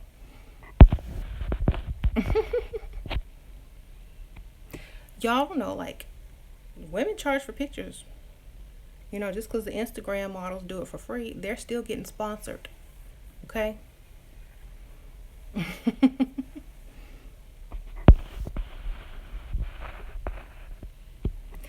So, one step away from prostitution, someone says. So how is purchasing a photo online prostitution? I'm not sure about that, but you know, if you don't want to pay, you can't play. That's just let's just get it out there. Women, don't give these broke guys no attention. Don't give them nothing. Even if they insult you and say you probably fat or ugly anyway, and then you show them a full body shot, they just got what they wanted. Give them a PayPal link and say, if you want to see, put some money, baby. Okay? Don't give nothing free. Nothing is free in this world. Nothing. Not even your picture. You know, unless you're getting sponsored or paid, you shouldn't be giving people pictures for free of your full body. Like, this is good enough. If they want to see more, they got to pay. Just like on a date. If you want to meet somebody and take them out and get to know them and see what they look like, you got to pay. You got to take them out, okay? So that's how I work, you know. I feel like a lot of guys feel like women should do certain things, and we don't have to. We hold the power. We hold all the power. We hold all the power, okay? So if any man is trying to convince you to do something, you have even more power to convince them to do something, okay? Remember that. And that's why they do it, because they know you have the real power. That's why they do it, because before you figure out your power, they want to trick you. So remember, if you are doing anything for free, you're losing. If you're not benefiting, you're losing. Like, big time.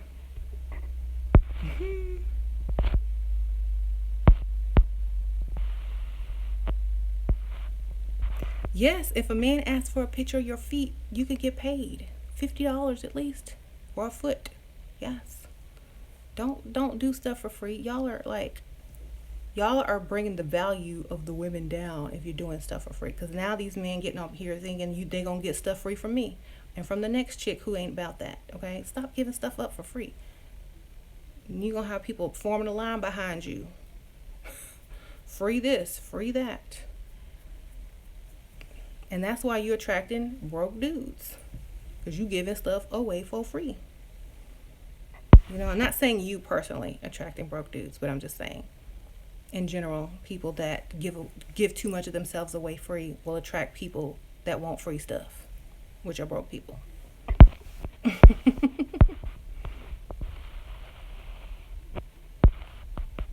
Your light isn't the brightest. Well, let me bring in my lighting.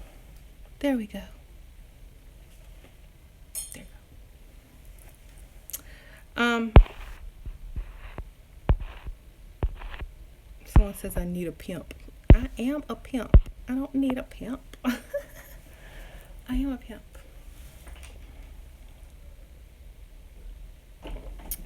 Hi, Lord. What's up? What's up? You need something? I need to go to the bathroom. Okay, go in yours. Love you. So funny. Kids always want to come in here while I'm filming. So let's see. Okay.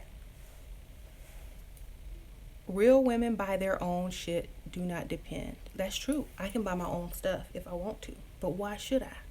Like, I got a lot of money saved up. I got my own money. But I ain't finna spend it. Real women buy their own shit. Smart women get other people to pay for it.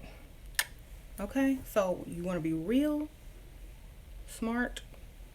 I'm both. I can pay for it, but I'm not going to. That's your job. That's the man's job.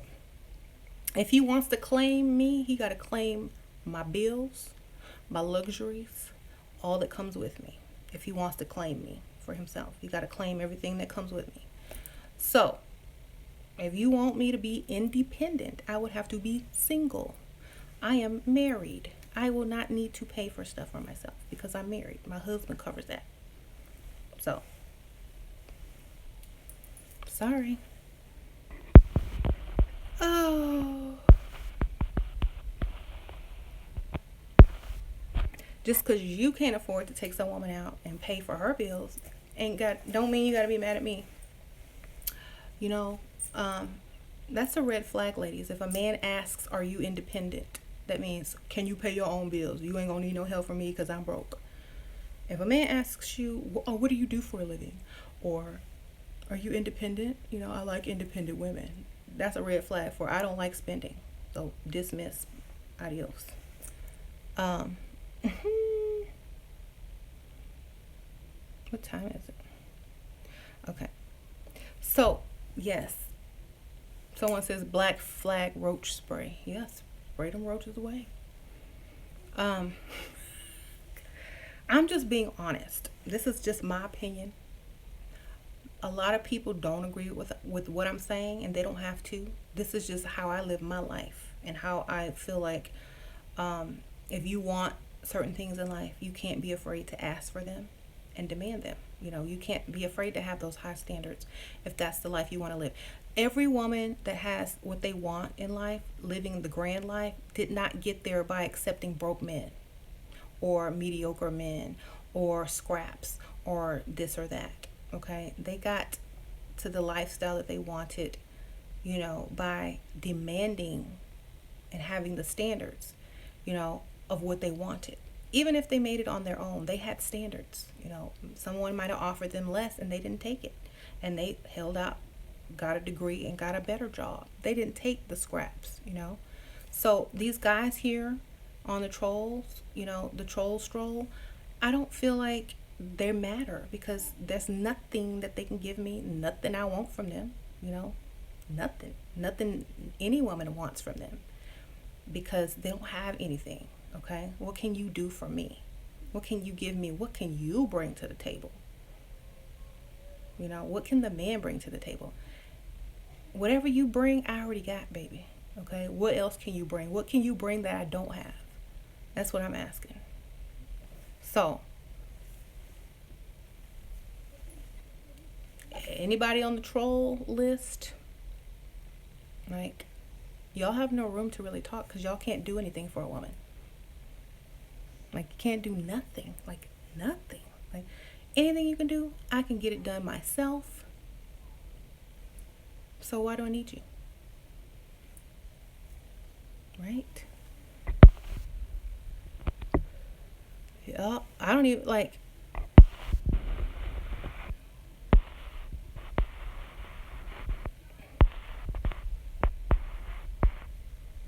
I don't have, like, I don't hate anyone. The only thing that I hate is broke men. Like, trying to convince you to deal with them. That's the only thing I hate. Everything else I love. Like, I like men who know what their position is. I like men who understand you got to come correct. You know, I like that. But these little boys, they need to go back to school, to man school, and figure it out. Men have standards too. If you want a man to provide, you will, to him, you'll simply be an investment. He would want a return, so he can provide for you what he'll get back. Okay, so you get to claim me. You know, you get to claim a woman. You get to claim a woman as yours only. You know, that's an investment, to claim a whole woman. So,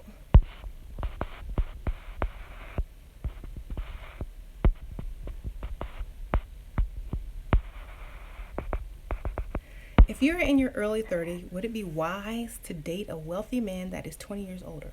Be very wise. Because they got it together. They got money. They got savings. They have 401k. They got insurance. They got benefits. They got a house. They got cars. They got stuff paid for. Their kids are probably grown. You ain't got to deal with baby mama drama. You good? Okay. 50-50, everybody works. That's in your house. In my house, it ain't like that, okay? Because I won't accept it. If I had to work, then, like I said, me and my boss would be real close, real close.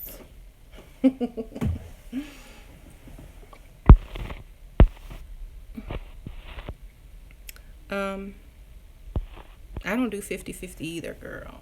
Like, why do I need a man if I gotta do 50-50? I can just go get a roommate.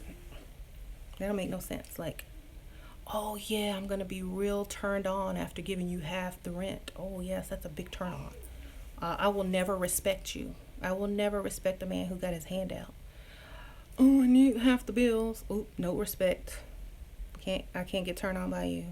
You're not getting none ever. Bye.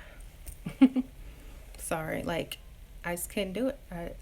I couldn't see you as a man if you're asking me for stuff. Like, seriously, like, how do you go to a woman and ask her for money? Like, I couldn't even do it if I was a man. I would be embarrassed. I'd be like, dang. Ugh. Dang, I gotta ask her for some money. She's gonna think I'm weak. She's gonna think I'm less than a man. She ain't gonna wanna do nothing with me. Ooh, she's gonna go look for an upgrade. Ooh, she's gonna start sleeping with her boss because I'm not able to do what she needs. Ooh, I don't even want to ask her, you know. Let me go ask someone else. Like, let me go find another job. Let me go find a better job so I don't have to ask a woman for money. I would never. Like, if I were a man, I could never ask a woman for money. Mm-mm. That is sad. Hmm. So, I would rather stay single and pay up all of my bill than to let some scroungy man live in my house with his hand out at bill time. Like, you just my roommate, darling. Nothing more. I don't respect you. I can't get excited for you. And I'm looking to upgrade. You know? I could not do it. I'm like, a lot of women will do it, but secretly they resent you. They don't feel like you're a man. That's why they talk trash to you when y'all get in an argument. Because they don't respect you as a man. They don't respect anything that you do because they gotta match it halfway. It's like, you're no better than me. There's no reason that I need to respect you, you know?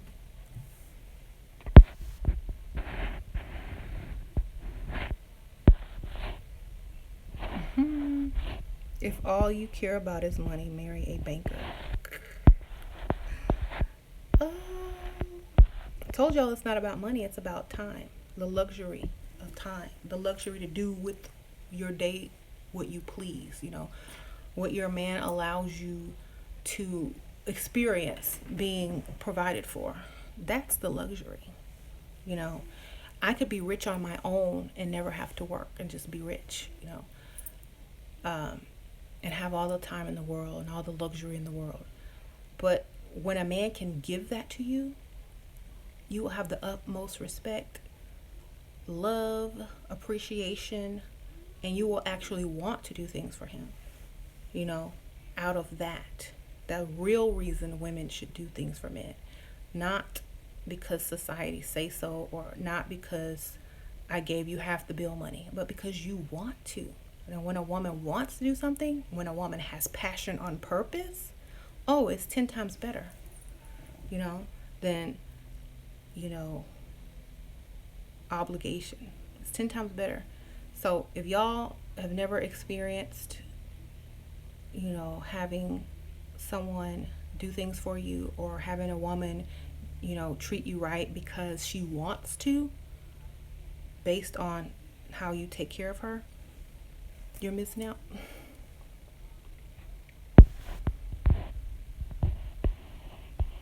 Anyways.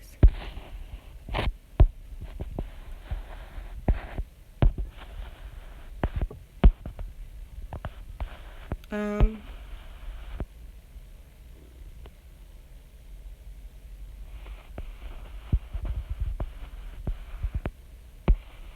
da, da, da, da.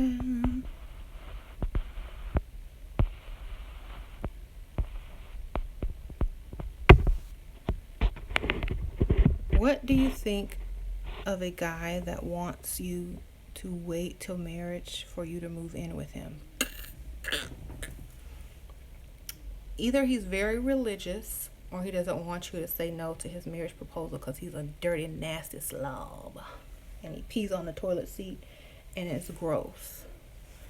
But it could be religious. I don't know. Or he could just be saying, I don't want to move in with you. I don't want you living in my house.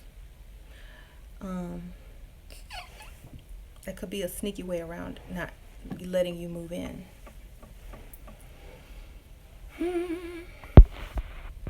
So,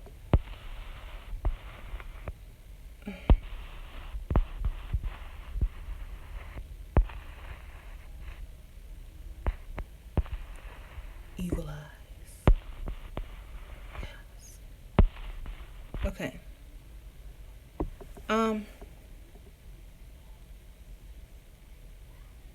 You want to hear something funny? Okay, so if you are going to follow any type of advice,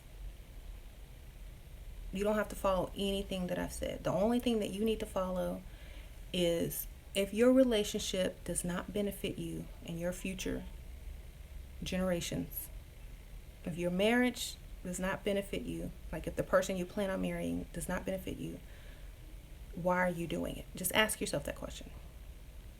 Why are you doing it? If everything else in life you do benefits you, but the one thing that you're choosing as a relationship doesn't, why do you choose it? And will you regret it later? So that's the only advice that, anybody can kind of take and use to their advantage. You don't have to do what I say. You don't have to marry a rich man. You don't have to marry someone that takes care of you. If you're benefiting from a 50-50 relationship and it's making your life better, great. If not, great. Some women can't get a provider man. Some men can't provide for women. Not everybody has money, but it doesn't hurt to raise your standards. Maybe you don't have to go 50-50. Maybe you can go 80-20. Maybe you can go 75-15. It's just, it's just not always going to be perfect. Maybe your man will pay majority of the bills and you get the little bills. Not everybody is going to be able to have the same thing. Let's just face it. We already know that. But if your man is talking about 50-50, what happens next week when his car breaks? Are you going to be paying more because he can't get it this time? So that's what I'm saying. Very important. Make sure you're able to take care of your stuff, and a man is just an added bonus, not not a burden. You know what I mean? Now, by nature, the men are providers. If you want to go by nature, men are providers. They're supposed to be.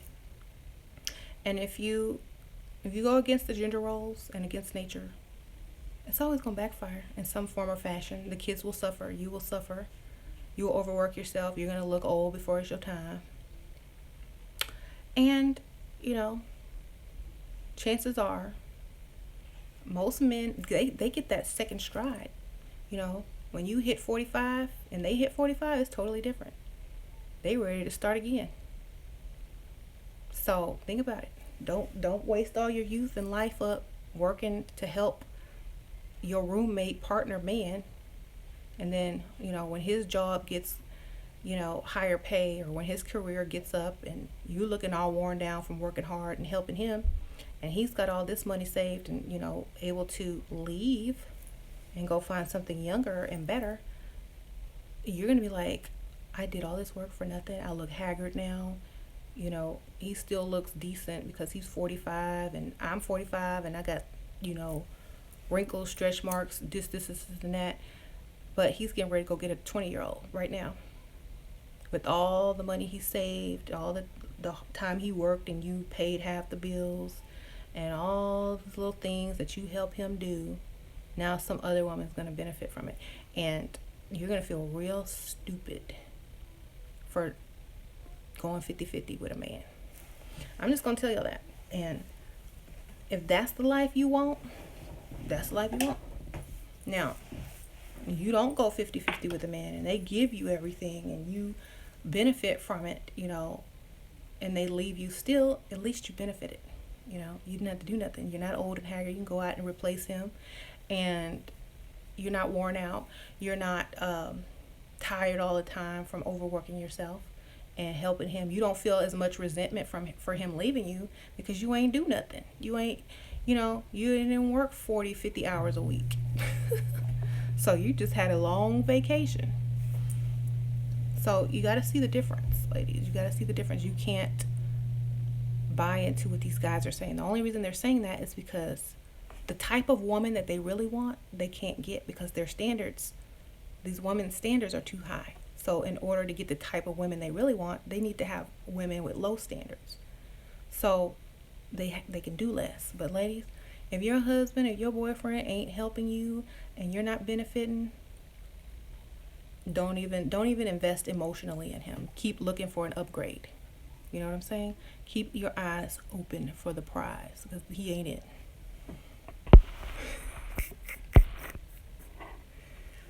Keep your eyes open. You settled with somebody, don't ever truly settle. Keep your eyes open. Like, keep your eyes open because he ain't it, I'm serious because just like men keep their eyes open for women because you ain't it, because he settled for you. He settled for somebody who pay half the bills. You're not his first choice. You're not what he really wanted. You're not his dream girl. You're not the woman that he fantasizes about. You're the woman that paid half his bills. That's all you are. Okay? So remember that. Don't think you all special. Remember, if he had money, would he be with you? Ask yourself that question. If your man had money, lots of money, would he be with you? If the answer is no, then why are you with him? Why are you paying half his bills? Why are you paying half the bills? It's because you don't have standards. So, think about it. That's what I ask. Like, if my husband was rich at the time that we met, if he was a multi-millionaire, he would have still came up to me. So yes, that's why I am with him. Now, me, on the other hand, if I was rich, I probably wouldn't have married my husband. And I've said that in another video. Because women have different standards, Most women, if they had money, they wouldn't even get married. Or they wouldn't need a man. They would just have, friends here, friends there. Most women, they only want to really be with a man to be protected and provided for, which then allows the man to get what he wants as well. The women will fall in love with the man because she feels safe and protected and provided for, so she falls in love. If you fall in love with a man and he ain't done nothing for you and he just look good, that's not real love, okay? That's conditional love. You fall in love with a man because he can provide and protect you and do all these things for you and the kids and stuff like that. That love, that conditional love, starts to turn into unconditional love. And that's the real love. But if you all falling in love before this man even spent $2 on you, that ain't real love, okay? If you falling in love and you're paying for this man or half the bills, that's not love, okay? And the man is always supposed to love the woman more. The man is supposed to love you more than you love him, especially in the beginning, okay? That's just how it's supposed to be. Think about it. In all these foreign countries, they have arranged marriage. Think about this. They have arranged marriage and dowries. Now, they don't go into the marriage in love. And the family will reject certain husbands that can't provide for their daughter. Okay, so why do you think, the perfect man comes along, he has good money, the girl thinks he's attractive or attractive enough, the lifestyle that he's going to provide is acceptable, so she agrees, the parent agrees, and then eventually down the line they fall in love, if she looks good and he looks decent and can provide the lifestyle, that marriage is probably going to last longer than someone who was broke and couldn't cut it, or the woman was ugly and he went out and cheated because that wasn't who he really wanted, but he settled. So think about it. Marry for your future generations. Get in relationships that benefit you. Love is when the man loves you more and he can provide and protect you, and then you will love him. And that love will not be conditional. You understand? It will be, I need you. I love you. You take care of me. Thank you. It won't be, I lust you. You look good. Now you're getting on my nerves. Why are you asking me for money? Ooh, I hate you. You lost your job. Oh no. You can't take care of me. Oh hell no. Oh my gosh, I don't respect you anymore. Oh my gosh, you're such a slob. Oh my gosh, you're lazy. Oh my gosh, I don't even want to have sex with you anymore. That's what it's going to turn into. So that's why it's important for women to have a provider, protector man, because that love is different than just being with a roommate. Okay, that's a roommate situation. If you're paying half the rent, you will never experience what it feels like to be taken care of. You know what I mean? And that's just sad. And some men will never feel what it feels like for a woman to truly love them for the correct reason. You know what I'm saying? Anyways, what is my take on equality factor? Because my mindset is of a high value woman, which is perfectly fine, but as a man, the respect just isn't going to be there. A man that really has equality, good for the workplace, good for laws. But when it comes to relationships, men and women are equal. We have gender roles. And if those gender roles aren't kept in relationships, they don't work out. The man will only respect himself if he can make the woman happy. The man will always be scrambling, not knowing what he's doing wrong, getting nagged at because the woman secretly resents him. He might respect her for taking her butt to work every day, but secretly she resents him because he can't do what he's supposed to do. You know what I mean? That's just it. That's why a lot of women will nag their husbands to death because secretly they don't want to be doing what they're doing. They're like, I hate this motherfucker making me work and then come home and do this shit. They're acting and they don't respect you, and they would talk about you like a dog behind your back to their mama and their daddy and their sister, and then smile in your face because they don't respect you, because you can't provide for them, and they'll find themselves making more excuses for you than bragging about you. And when they start doing that, they're not even going to talk about you no more because they don't have nothing good to say. So equality is for the workplace and for the law, but there's no equal of masculine and feminine. Even the universal law has the law of gender. And if you want to mess with that, you're going to mess with a lot of stuff that's not going to work out. So if you want an equal partner, you go get a man. All right. I'm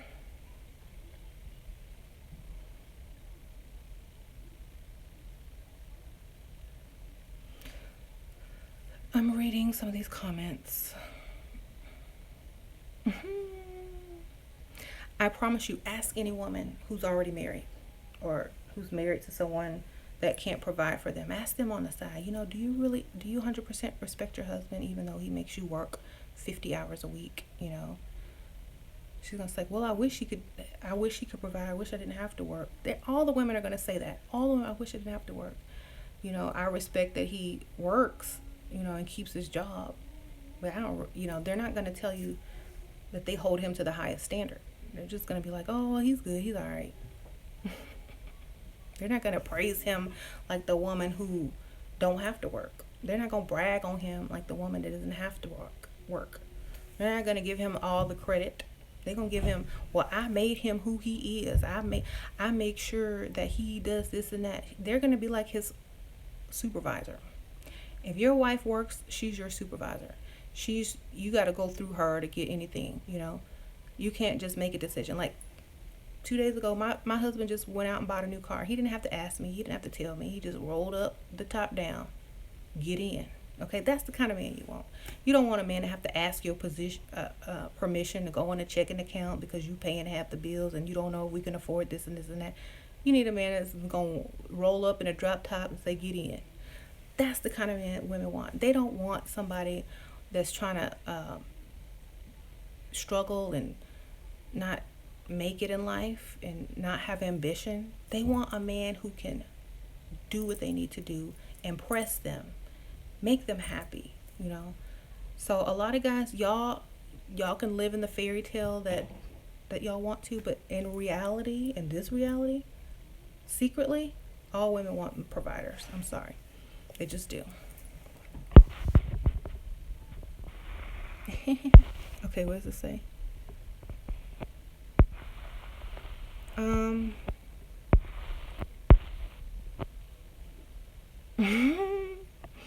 Someone says a man without money is a man without penis. A Russian proverb. I like that proverb.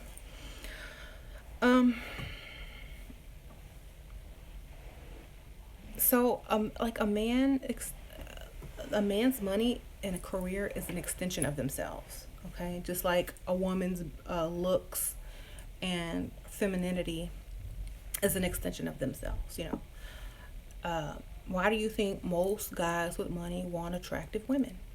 And why do you think most guys that don't have money settle down with women who aren't the most attractive? Because they know their value, they know what they're worth, they know what they can get, they know what they can want. And let me tell you, anybody can look good. You can be ugly and transform yourself to be beautiful with makeup and wigs and all that kind of stuff. So that's not an excuse, okay? People do it every day. Men do it. Men change themselves into beautiful women all the time. So if they can do it, you could do it.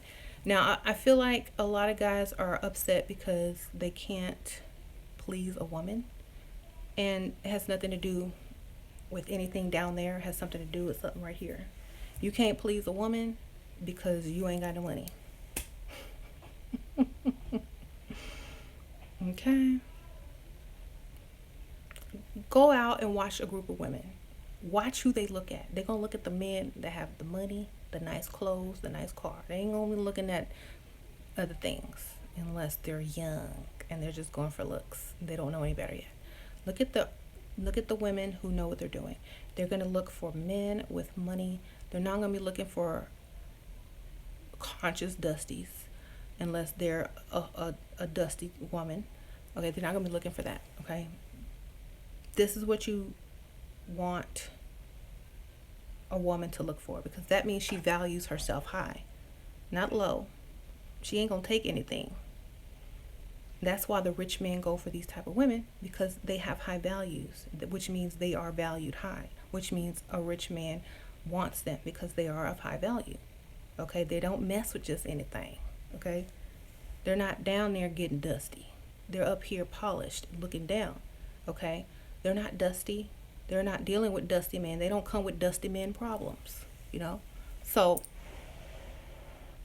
that's why those guys with money will approach women who don't entertain dusty men. They will watch you. They will watch you out in the bar or in the club and see who you talk to, see who you deal with, see how you react to certain people, how you interact with certain people. And they'll say, oh, yeah, she's classy. I'm going to go approach her. But if they see you dealing with dusty dudes, they're going to be like, oh, she probably, no, she's not for me. She doesn't value herself. Look who she's talking to, So if you're out looking for guys that have something and you're entertaining dusty dudes and they're watching you, they're not going to approach you because they've already labeled you as someone who entertains dusty men, and you're not of value to them anymore. Okay? So remember that.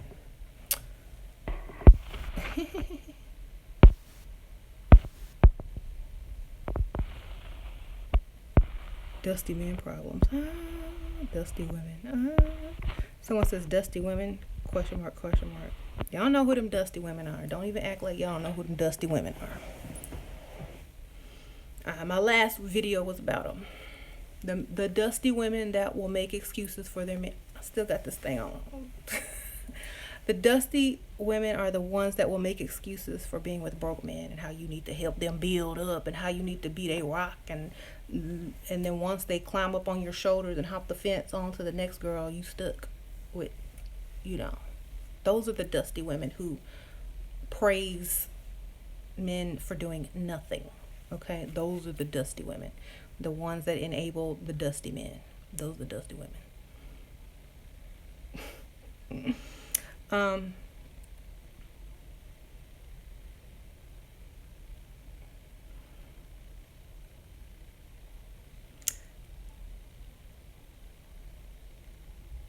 a lot. Okay, y'all, this is America. I live in America.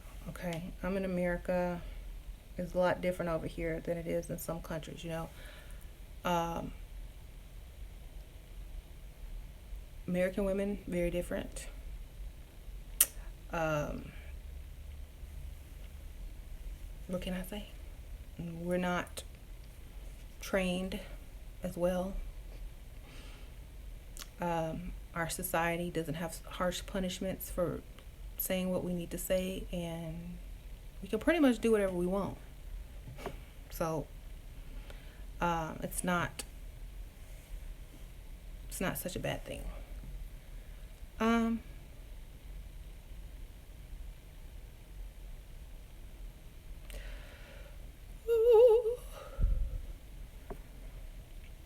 Someone asked me if I was black.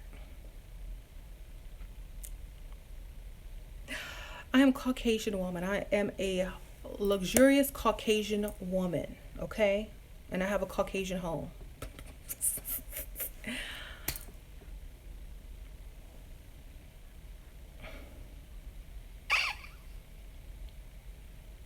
Okay? Let me ask you a question. If the police were to stop me, would I be black or would I be white? What would I be? That's the question you need to ask yourself. Like, a lot of people will ask what race you are. It's obvious I'm not white. Okay? It's obvious I do have a lot of black, African black in me. Okay? I don't like to claim African American, or I'd rather say black, because I don't know where I'm from. Okay? Like, I know where my dad's from and I know where my mom's from, but I don't know where their ancestors came from. So I'm just gonna say, hey, well, I know where my dad's ancestors came from. I don't know where my mom's ancestors came from, so I can't say. Right about now, I think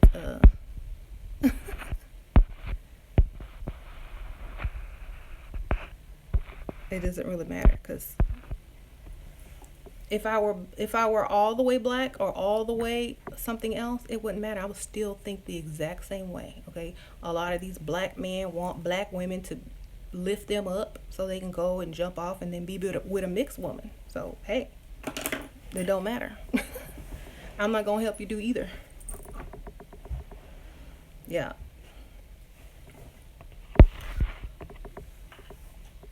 They're gonna work you hard. They're gonna, oh, I want to be with a black queen that's gonna lift me up and help me build his kingdom.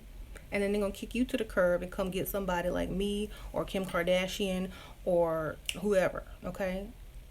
Don't fall for the okie doke. Okay? These men, these fake conscious men. Let me tell you something about these fake conscious men. Y'all are gonna crack up. Okay, so I have a Pinterest account. If you don't know what Pinterest is, it's where you can pin pictures of things that you like and make like scrapbooks online. So my Pinterest is connected to my Facebook. And so all the people on Facebook that I know and friends on Facebook are connected to me on Pinterest. And whenever they like something or post something, I see it on Pinterest. And these fake black hotep conscious men who claim, oh, they only want to do this and build with black women and stuff like that, they're posting pictures of naked, semi-naked white women, Latino women, light, whatever you want, Asian, and they're keeping it there. It's a little secret.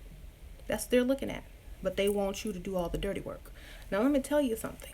Y'all don't think that I know. I mean, y'all don't know that I see that. But y'all here on Facebook talking about all this racist crap, talking about this and that, and then you over here jacking off to Becky, Susie, and Kim. Okay, so don't even believe nothing they say. Everything that comes out of their mouth, lies. Lie, lie, lie, lie, lie. That's why I don't do dusties. That's why dusties are irrelevant. Don't even fall for the okie doke. They might know some spiritual crap they read in a book. You can get some books too, child. Okay? Everything they know came from a dusty book. That's why they're dusty. Now let me tell you, don't fall for the okie doke. I promise you, you will regret it. If you mess with the okie doke, if you mess with the dusty, you don't need, like, they might sound smooth and knowledgeable and do you know knowledge of self? Do you know this? Let me tell y'all, you can find everything that they have to tell you in a book because that's where they got it from. You can find everything that they got to come out their mouth in a book if you really wanted to know. They might say all this conscious spiritual stuff to make you feel special and stuff, but go check out their Pinterest. Check out them Pinterest accounts. Go search the go. I'm not even gonna comment on some of this. Yes, Nazir Ra has a beautiful black wife. Yes, he does. I like Nazir Ra. Now, also, a lot of these, he's not dusty though. He got money. He's paid. So Nazir Ra is not a dusty dude, okay? And his wife don't work either.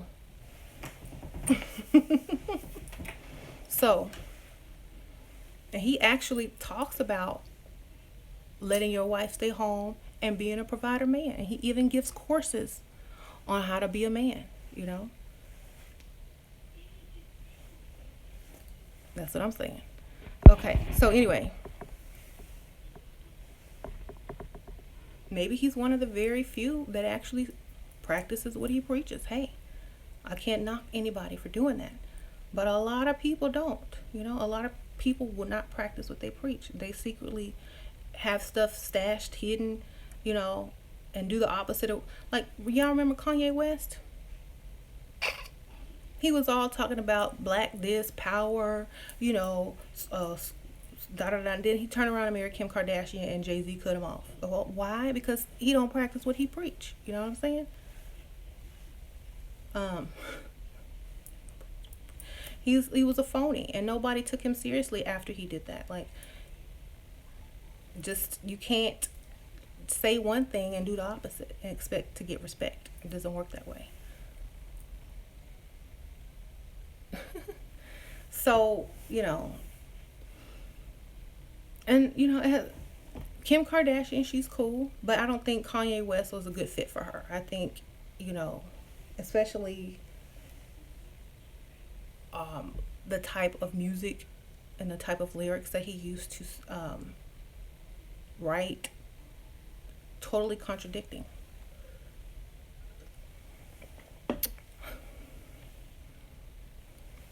Jay-Z started cutting him off when he started messing with Kim, very slowly. Because yeah, I listen to Jay-Z, I listen to Kanye. A lot of people just listen to the stuff that comes on YouTube and on the radio, but there's other lyrics and other songs that Kanye was adamant about certain issues, and now, you know, and with Jay-Z and Jay-Z are still about those issues, and he can't be a part of Kanye's craziness and selection of spouse because he's still on those issues. You know what I'm saying? So it would be like contradicting to be associated with him still. You know what I mean?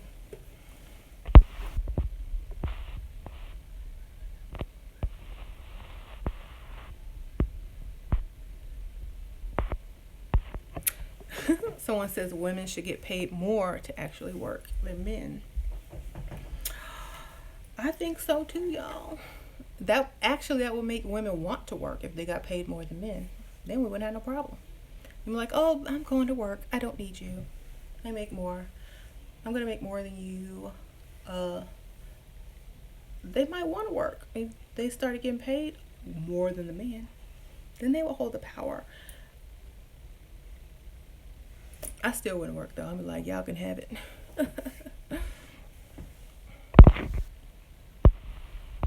But if I had to work, I would want to make more. Just because all the things that I have to sacrifice, you know. When a woman works, it's different from when a man works. It's totally different. Totally different. Like, we got to do extra stuff. Like, if we have kids, we have to go pay for daycare, pick them up from daycare, drop them off at daycare, make sure they got snacks, make sure their lunch is packed, make sure we pick them up in time, make sure that we got to help them with their homework, make sure their clothes and stuff are clean, and make sure they get to eat. We got to do 20 extra things a day. And if they're sick, we got to leave our job and go take care of them, you know. Versus men, they just got to go show up to work and then go home. They ain't got to do none of that unless they're single parent, which majority are not. So yeah, I do think women should get paid a lot more for having to sacrifice so much. Or I believe that they should just marry a man who can support them so they don't have to do all of that. Either way, you're going to win.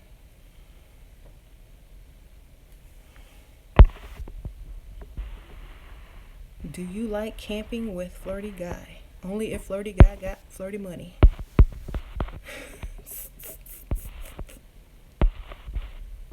What are the signs he won't be a provider? If he's not paying for everything right now, if you're dating him and he makes you reach in your pocket, he's not going to be the provider type.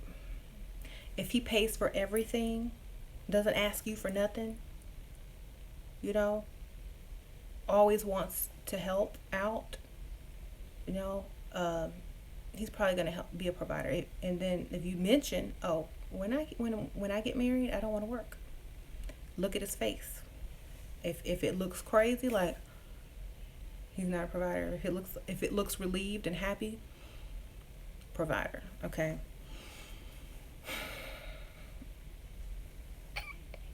Like someone's like, my husband he don't want me to go to work. He do not want me to go to work. If I went to work,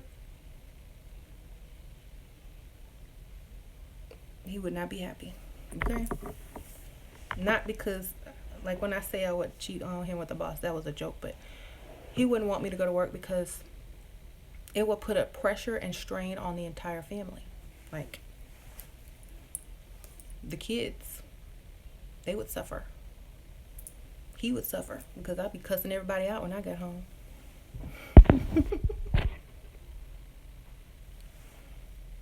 And I would not be paying no bills. I would be saving to leave because I ain't finna work. So he wouldn't want me to work, believe me. He says, you're better off at home. You're not built for the corporate world.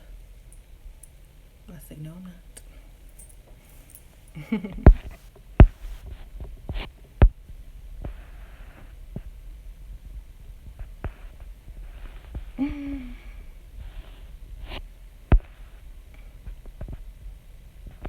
Someone says, I hate when guys offer to cook me dinner at their place. What a trap.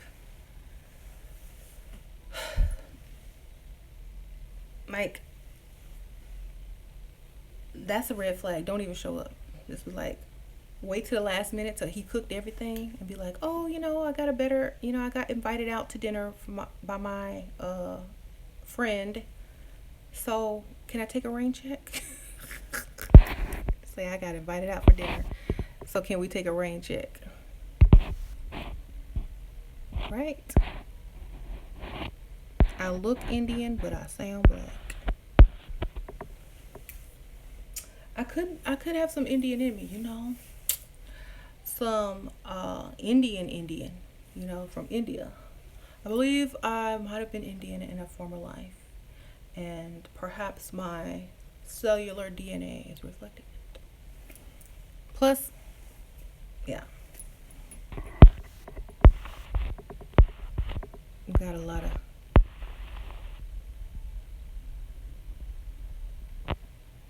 you laugh because I'm angry. Yes, I laugh it because you're angry. Ha ha ha ha.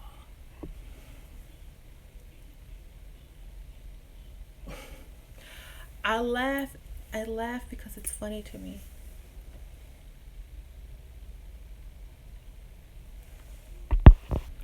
Is it bad thing to order a $25 drink on your first date, or should you be humble? If you want a humble lifestyle, you live humble. If you want an extravagant lifestyle, order 3 drinks. Okay. How do you value yourself? If you're used to getting $25 drinks, $25 drinks ain't nothing. Order them like you're thirsty. If you want to be humble, then be humble.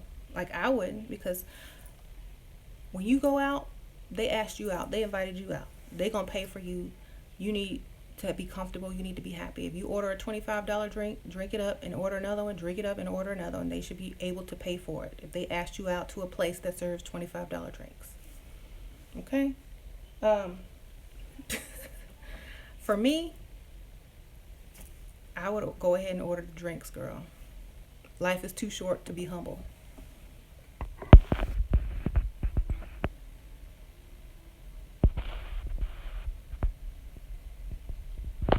Right? Life is too short to be humble. I'm humble with a $150 glass of cognac. Yeah, you can fake humbleness as long as you got money, right? Michael Jackson did it very well. You can fake humbleness. You can be like drinking your $150 cognac and your Bentley sitting outside with your chauffeur in it, and you can be humble all you want.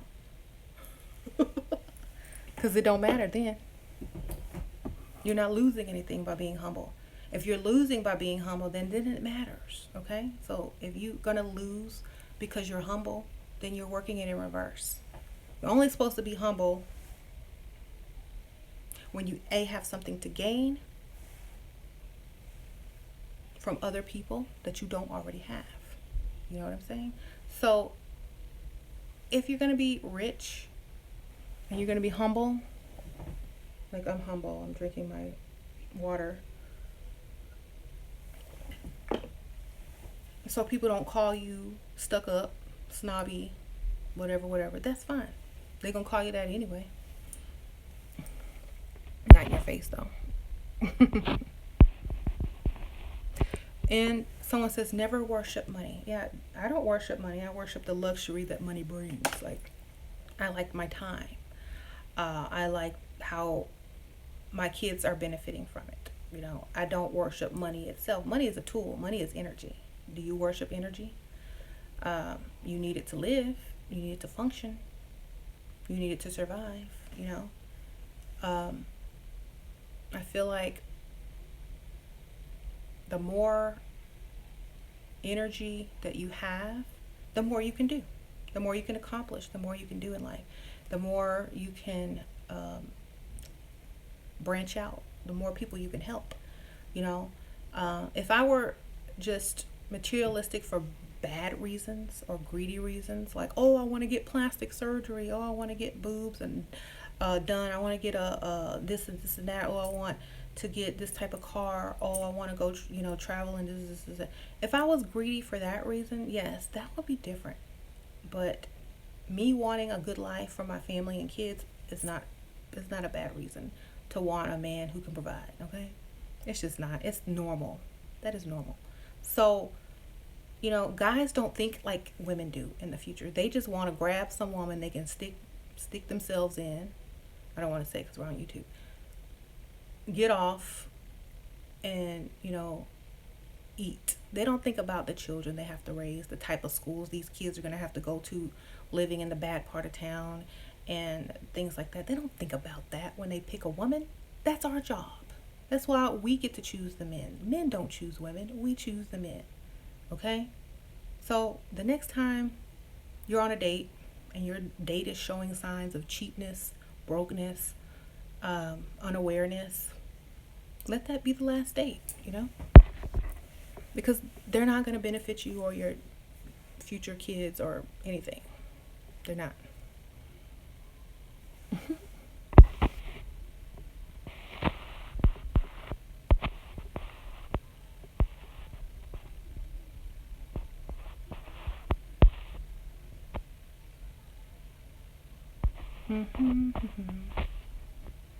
Okay.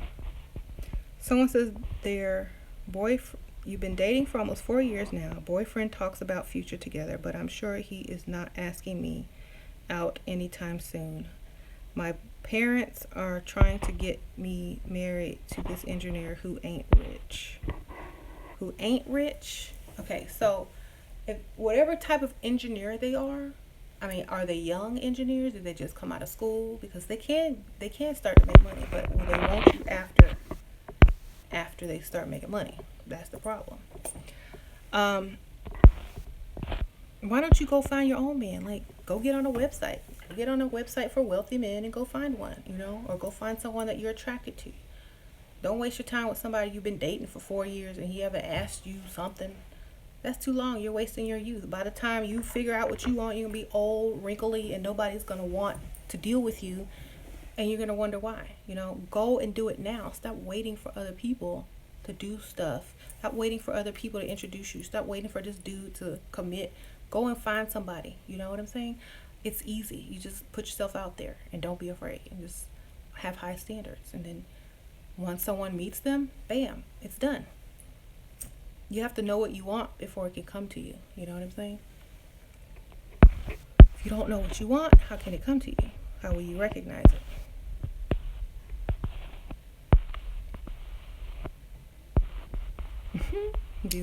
These comments are hilarious. I can't repeat some of them because there's too many bad words. This guy says, ain't nobody buying no pee anymore. Yes, they are. Yes, they are. Go look online, baby. Go look online. There are rich men who are trying to give their money away. Not even for sex, but just for you to sit next to them, okay? So I don't know what y'all are talking about. Young men with no money can't afford to buy it. That's why they're not buying it.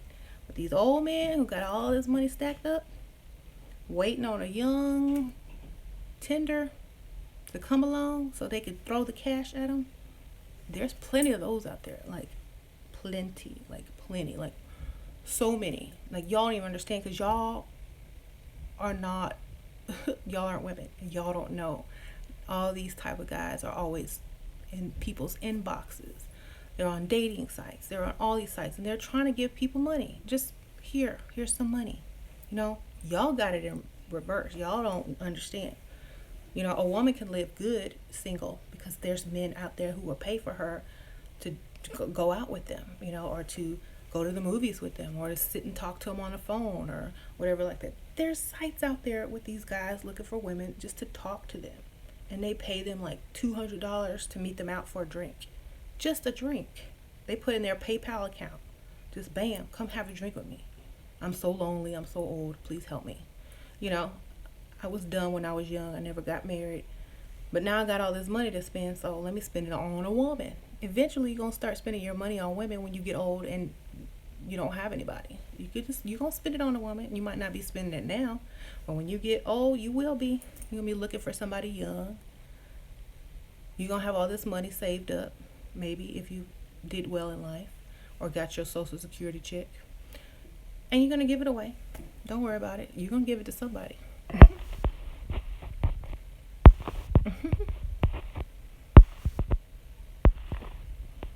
Right? Men, if y'all don't believe me, go to seekingarrangements.com. There are old guys on there, young guys on there, rich guys, mostly rich, saying, I want to spoil you. I want to spoil you. Come, tell me your arrangement. What do you want?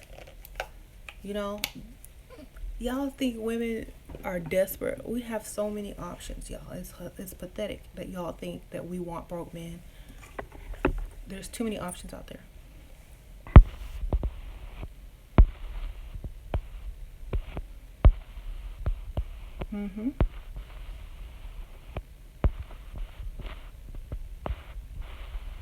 So, I'm not a feminist because I don't want to work. I want a man to take care of me. But if I were a feminist, I might empower women to go out and work and be successful so they can take care of their broke men, but I'm not. Or to get rid of their man and go work and they don't need a man. I'm not saying you don't need a man. I'm saying you don't need a broke man. There's a difference. There's a huge difference. Okay? I don't need no man. Nope. Because I need my man. I don't need no broke man. There. That's better. So, I'm not a feminist. I'm a realist. Realist, not feminist. Get it straight. If I were a feminist, I'd be like, oh, no gender roles, equal rights. You do this, I'll do that. There's no man job, there's no woman job. We should all be equal. Nope, that's not me. You pay, I play. That's not very feminist. So, I don't know. Like, I'm just telling y'all.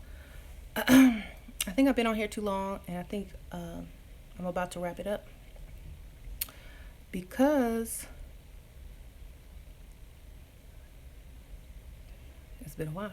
Okay, so if y'all have any questions, y'all can put them down there in the comments, and I'll answer a few before I go. Of course I'm pro-woman. What do you want me to be? Pro-man? I'm pro-rich man. Okay.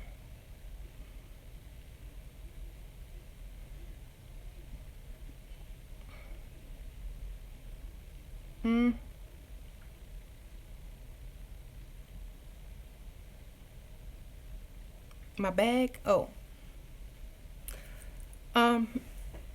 That's Kate Spade. I haven't used that in a while. But it goes with this outfit, so I might use it today. Okay, anyways. Dang. How do I transition to another man without cheating when I find somebody better? Get a sugar daddy. Get a sugar daddy, because at first they're not going to expect you to do all these things, you know. Especially if you get an old one, you know. Then at least you'll be able to save money and transition and get out of it, you know. Or you can save money, work the old-fashioned way. And you can kind of let the other person know, look, I don't want to sleep with you until I'm totally free of this other person. So if you could help me out, like by giving me this much money, I can get my own apartment, you know, and they'll be willing to help you because they want to sleep with you, you know. So put some of the burden on them too. Like, you know, don't have to tell them you're dating someone. You can just like, you know, I really want to get my own apartment and things like that. And I really want to get out of the situation I'm in. I want to feel good and comfortable about this relationship. And for me to do that, I'm going to need A, B, C, and D. Name your demands. If they can help you meet them because they want to sleep with you, great. Okay? And then you can peacefully leave the other relationship. You sound like you killed your ex-husband and cashed out his policy. I don't have an ex-husband, darling. I've only been married once. I'm still married to that person, so.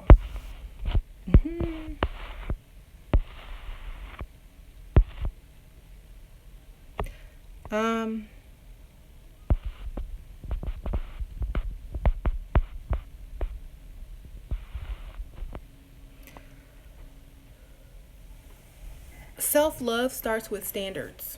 Okay? Someone asked me to talk about self-love and doing better in life.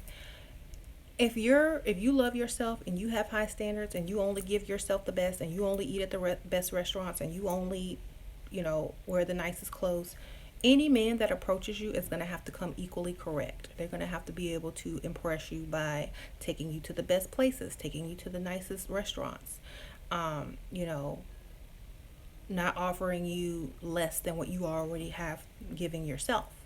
So if you already have high standards for yourself, the only men that will kind of approach you that will take you seriously are going to be men who can also do the same thing for you, you know. That's why a lot of women say a lot of men are intimidated by me. They won't come up to me. I have a good job. I have a good career. They can't match you or they can't impress you. That's why they want to impress somebody with less and they want to impress them with their little check. Okay, if you're already making that much money, if you're successful, if you've gone to college, if you have a degree, if you love yourself, you're going to have to aim super high. You're going to have to go for somebody with twice as much money than you do, because you're not a threat to them or their masculinity. But if you're trying to find an equal, who's on your level, he's not going to want you because you're going to threaten his masculinity, and you make just as much money as him. He wants someone to look up to him. So I suggest going for someone with a lot more than you, focusing on yourself, getting through school, making your life so that whoever comes to you is basically an added bonus, not something that you settled for. Get yourself together, and then everything else will fall in place. Okay. Some of these comments are funny.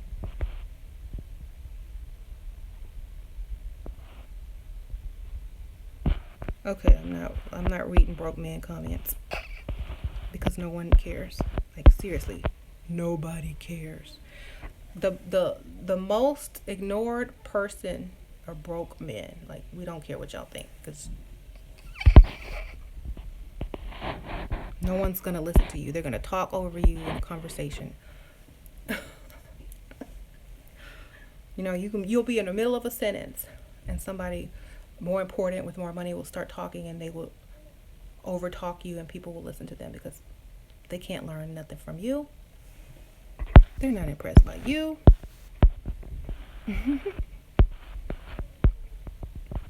So a lot of these fake dusties try to go read a book so they can have some impressive knowledge, because they don't have anything else to offer. They don't have knowledge. Like, they have all this knowledge, but they can't apply it. They have all this dusty hotep knowledge, but can't apply it and get paid. Okay? What good is it if you don't know how to apply it? You can read all the books in the world. You're gonna have a library. You're gonna have PDFs. But if you ain't got no money as a result from all that knowledge, you just wasted a bunch of time memorizing some words. Okay? I'm just telling y'all.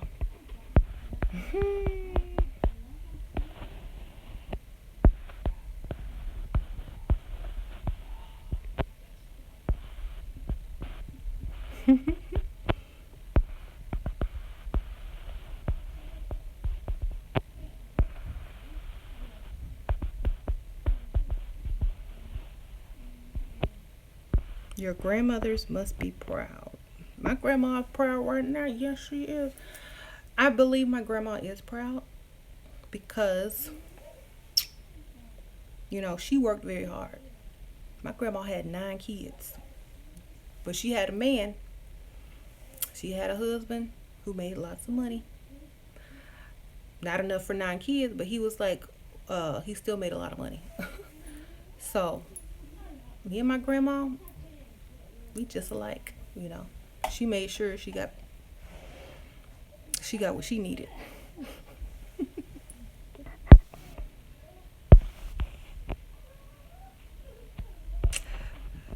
Okay, Winfred.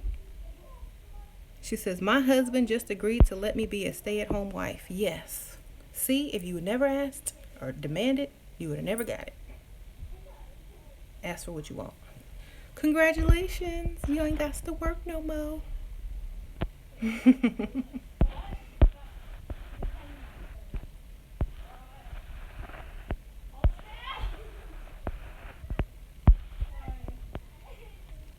If I had my own apartment and was single, what would you require from a man you're dating before sex? What about oral? What? What about oral from him to you? From him to you? No, because men get off on that too. They can't even do that. A lot of women are fooled. They think, oh, I'm gonna let this man give me oral. Men get off on that too. Y'all can't do that. They have to pay for that too. If I always say in my other videos, if they have not spent a certain amount of money on you, you shouldn't even be thinking about sleeping with them. I say if they when men are more invested in you, if they've spent a lot of time and a lot of money on you after they sleep with you, they're not going to be so quick to leave because they have invested all this time and money into you.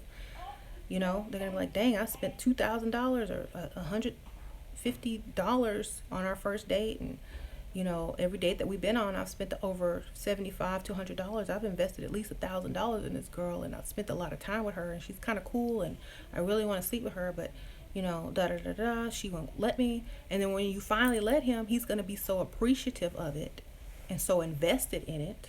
Like, he done spent a lot of money and a lot of time. So he's not going to be quick to ghost you and have to start all over with somebody else. He's not going to do that. But if you give it up too quick, too soon, he's going to get, oh, I got what I wanted. I didn't have to spend that much money. I'm out. Make sure he invests in you a lot. Because that, and also it's telling him that for another guy to take you from him, it's going to cost them a lot. And it's going to secure them more. It's going to give them more faith in you as a woman. Like, oh, she don't just give it up to anybody. She going to make them spend. And they going to have to be better than me to get her. Oh, they going to have to do this. So it's going to also make them feel better about you being faithful to them.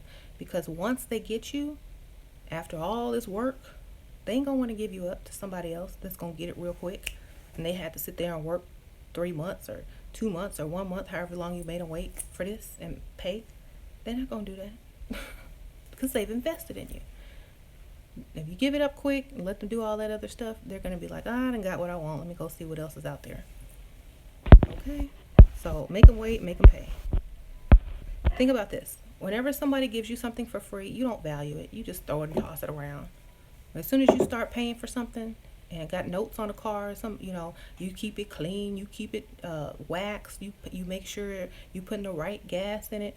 You're treating it nice. You're treating it good because you're paying for it.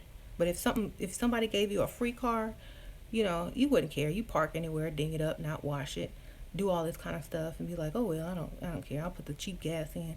I don't care. I didn't pay for it anyway. Same thing with a woman. Some people are saying don't have sex till you're married. Yes, that's true. If you lived in the old days, or if that's part of your religion. But in modern days, and especially in America, that doesn't work anymore. Okay.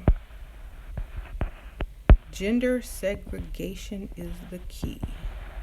Yeah, keep all the broke men over here, the broke boys, and keep all the women over here. And keep all the rich men in the middle, in between them, so they don't have to see the broke men. That way you can't see a woman because you can't afford to. Y'all stay on this side of town, we stay on that side of town. Y'all don't have enough gas to get to this side of town. Y'all put $2 in the gas tank. $2 in the gas tank. If you putting $2 in the gas tank and you asking a woman out on a date, you need to rethink that whole idea. Rethink it. Just rethink.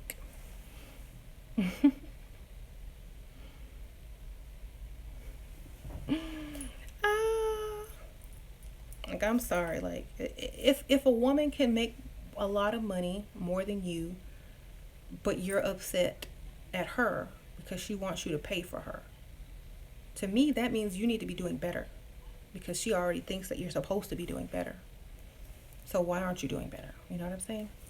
I don't know. Like, if I were a man, big, strong man, supposed to be logical, masculine, I would not want to be equal to an emotional, woman with boobs and hormones and cycles and stuff like that. I want to be equal to all of that. I want to be who I was, be a man, get the job done, get respect, da da da da. I wouldn't want to be on the same emotional level as a woman, because that's not who you are. I can't get with it. We have different roles, different body parts, different needs. You want this body part, you gotta act like your body part. Okay? You provide. Look, provider, giver, receiver. Provider, receiver. Do you want to be a receiver or a provider? Because I can find something to help you receive. Okay? You want to go that path? I got you. Provider, receiver.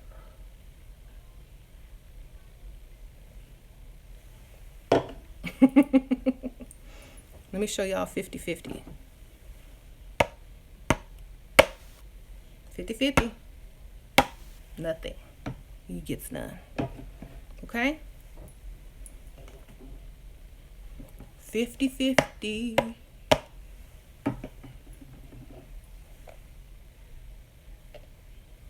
100-0.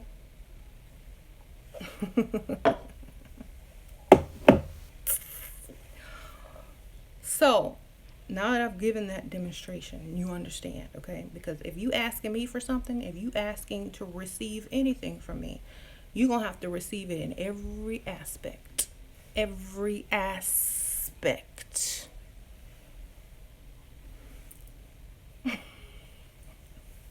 So don't ask me for no money unless you going to give up something. Just like y'all, I can do the same thing. Oh, you asking me for some money? Okay, well, it's going to cost you, baby. Bend over.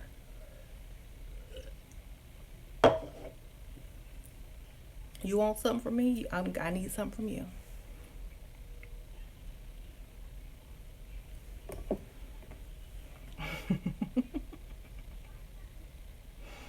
I don't see nobody commenting. Oh, well. I guess they left. They weren't comfortable with this. Okay. So, you want to be the receiver, man? I'm all for it. I will experiment. I will give you something. I will give you something you will never forget.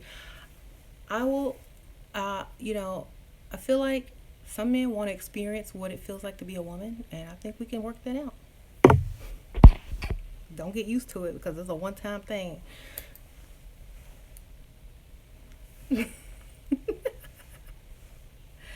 So,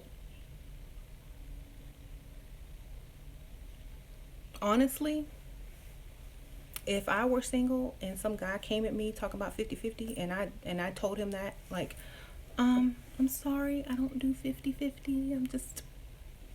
I'm the receiver, you're the giver, Unless you want me to give you something, it's not going to be no 50-50 up in here. They're going to, oh, okay, it's like that. Okay, you a freak. Okay, yep. Bye. That's how you get rid of them. You show them the truth. You show them the truth. Sometimes you got to break it down to men because they just don't understand. You got to break it down. Look, you got a penis, I got a vagina. I'm a receiver, you're a giver.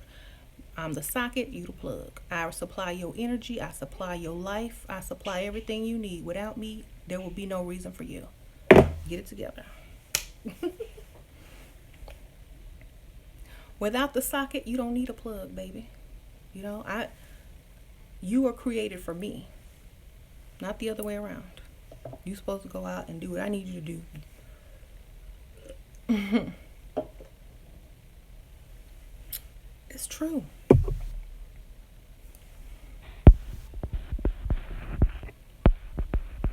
Just stay single, guys. You're too broke to date.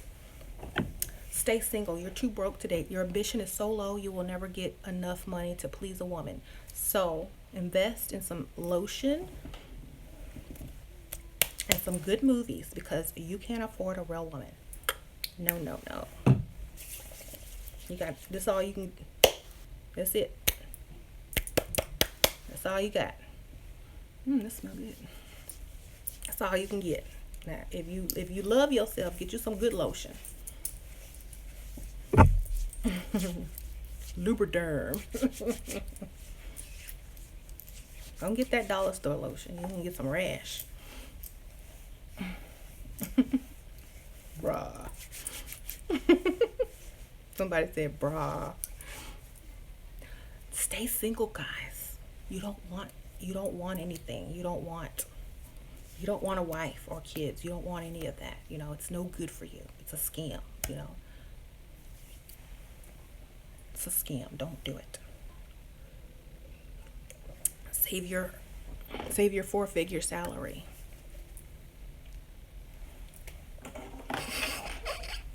Don't aim any higher in life. You're good where you are. Yes. You're perfect just how you are. You're average. Don't aim any higher. Don't try to please women. No. Stay where you are. Average. Don't do it. You're going to regret it. You don't benefit from it at all. Like, average is good, right?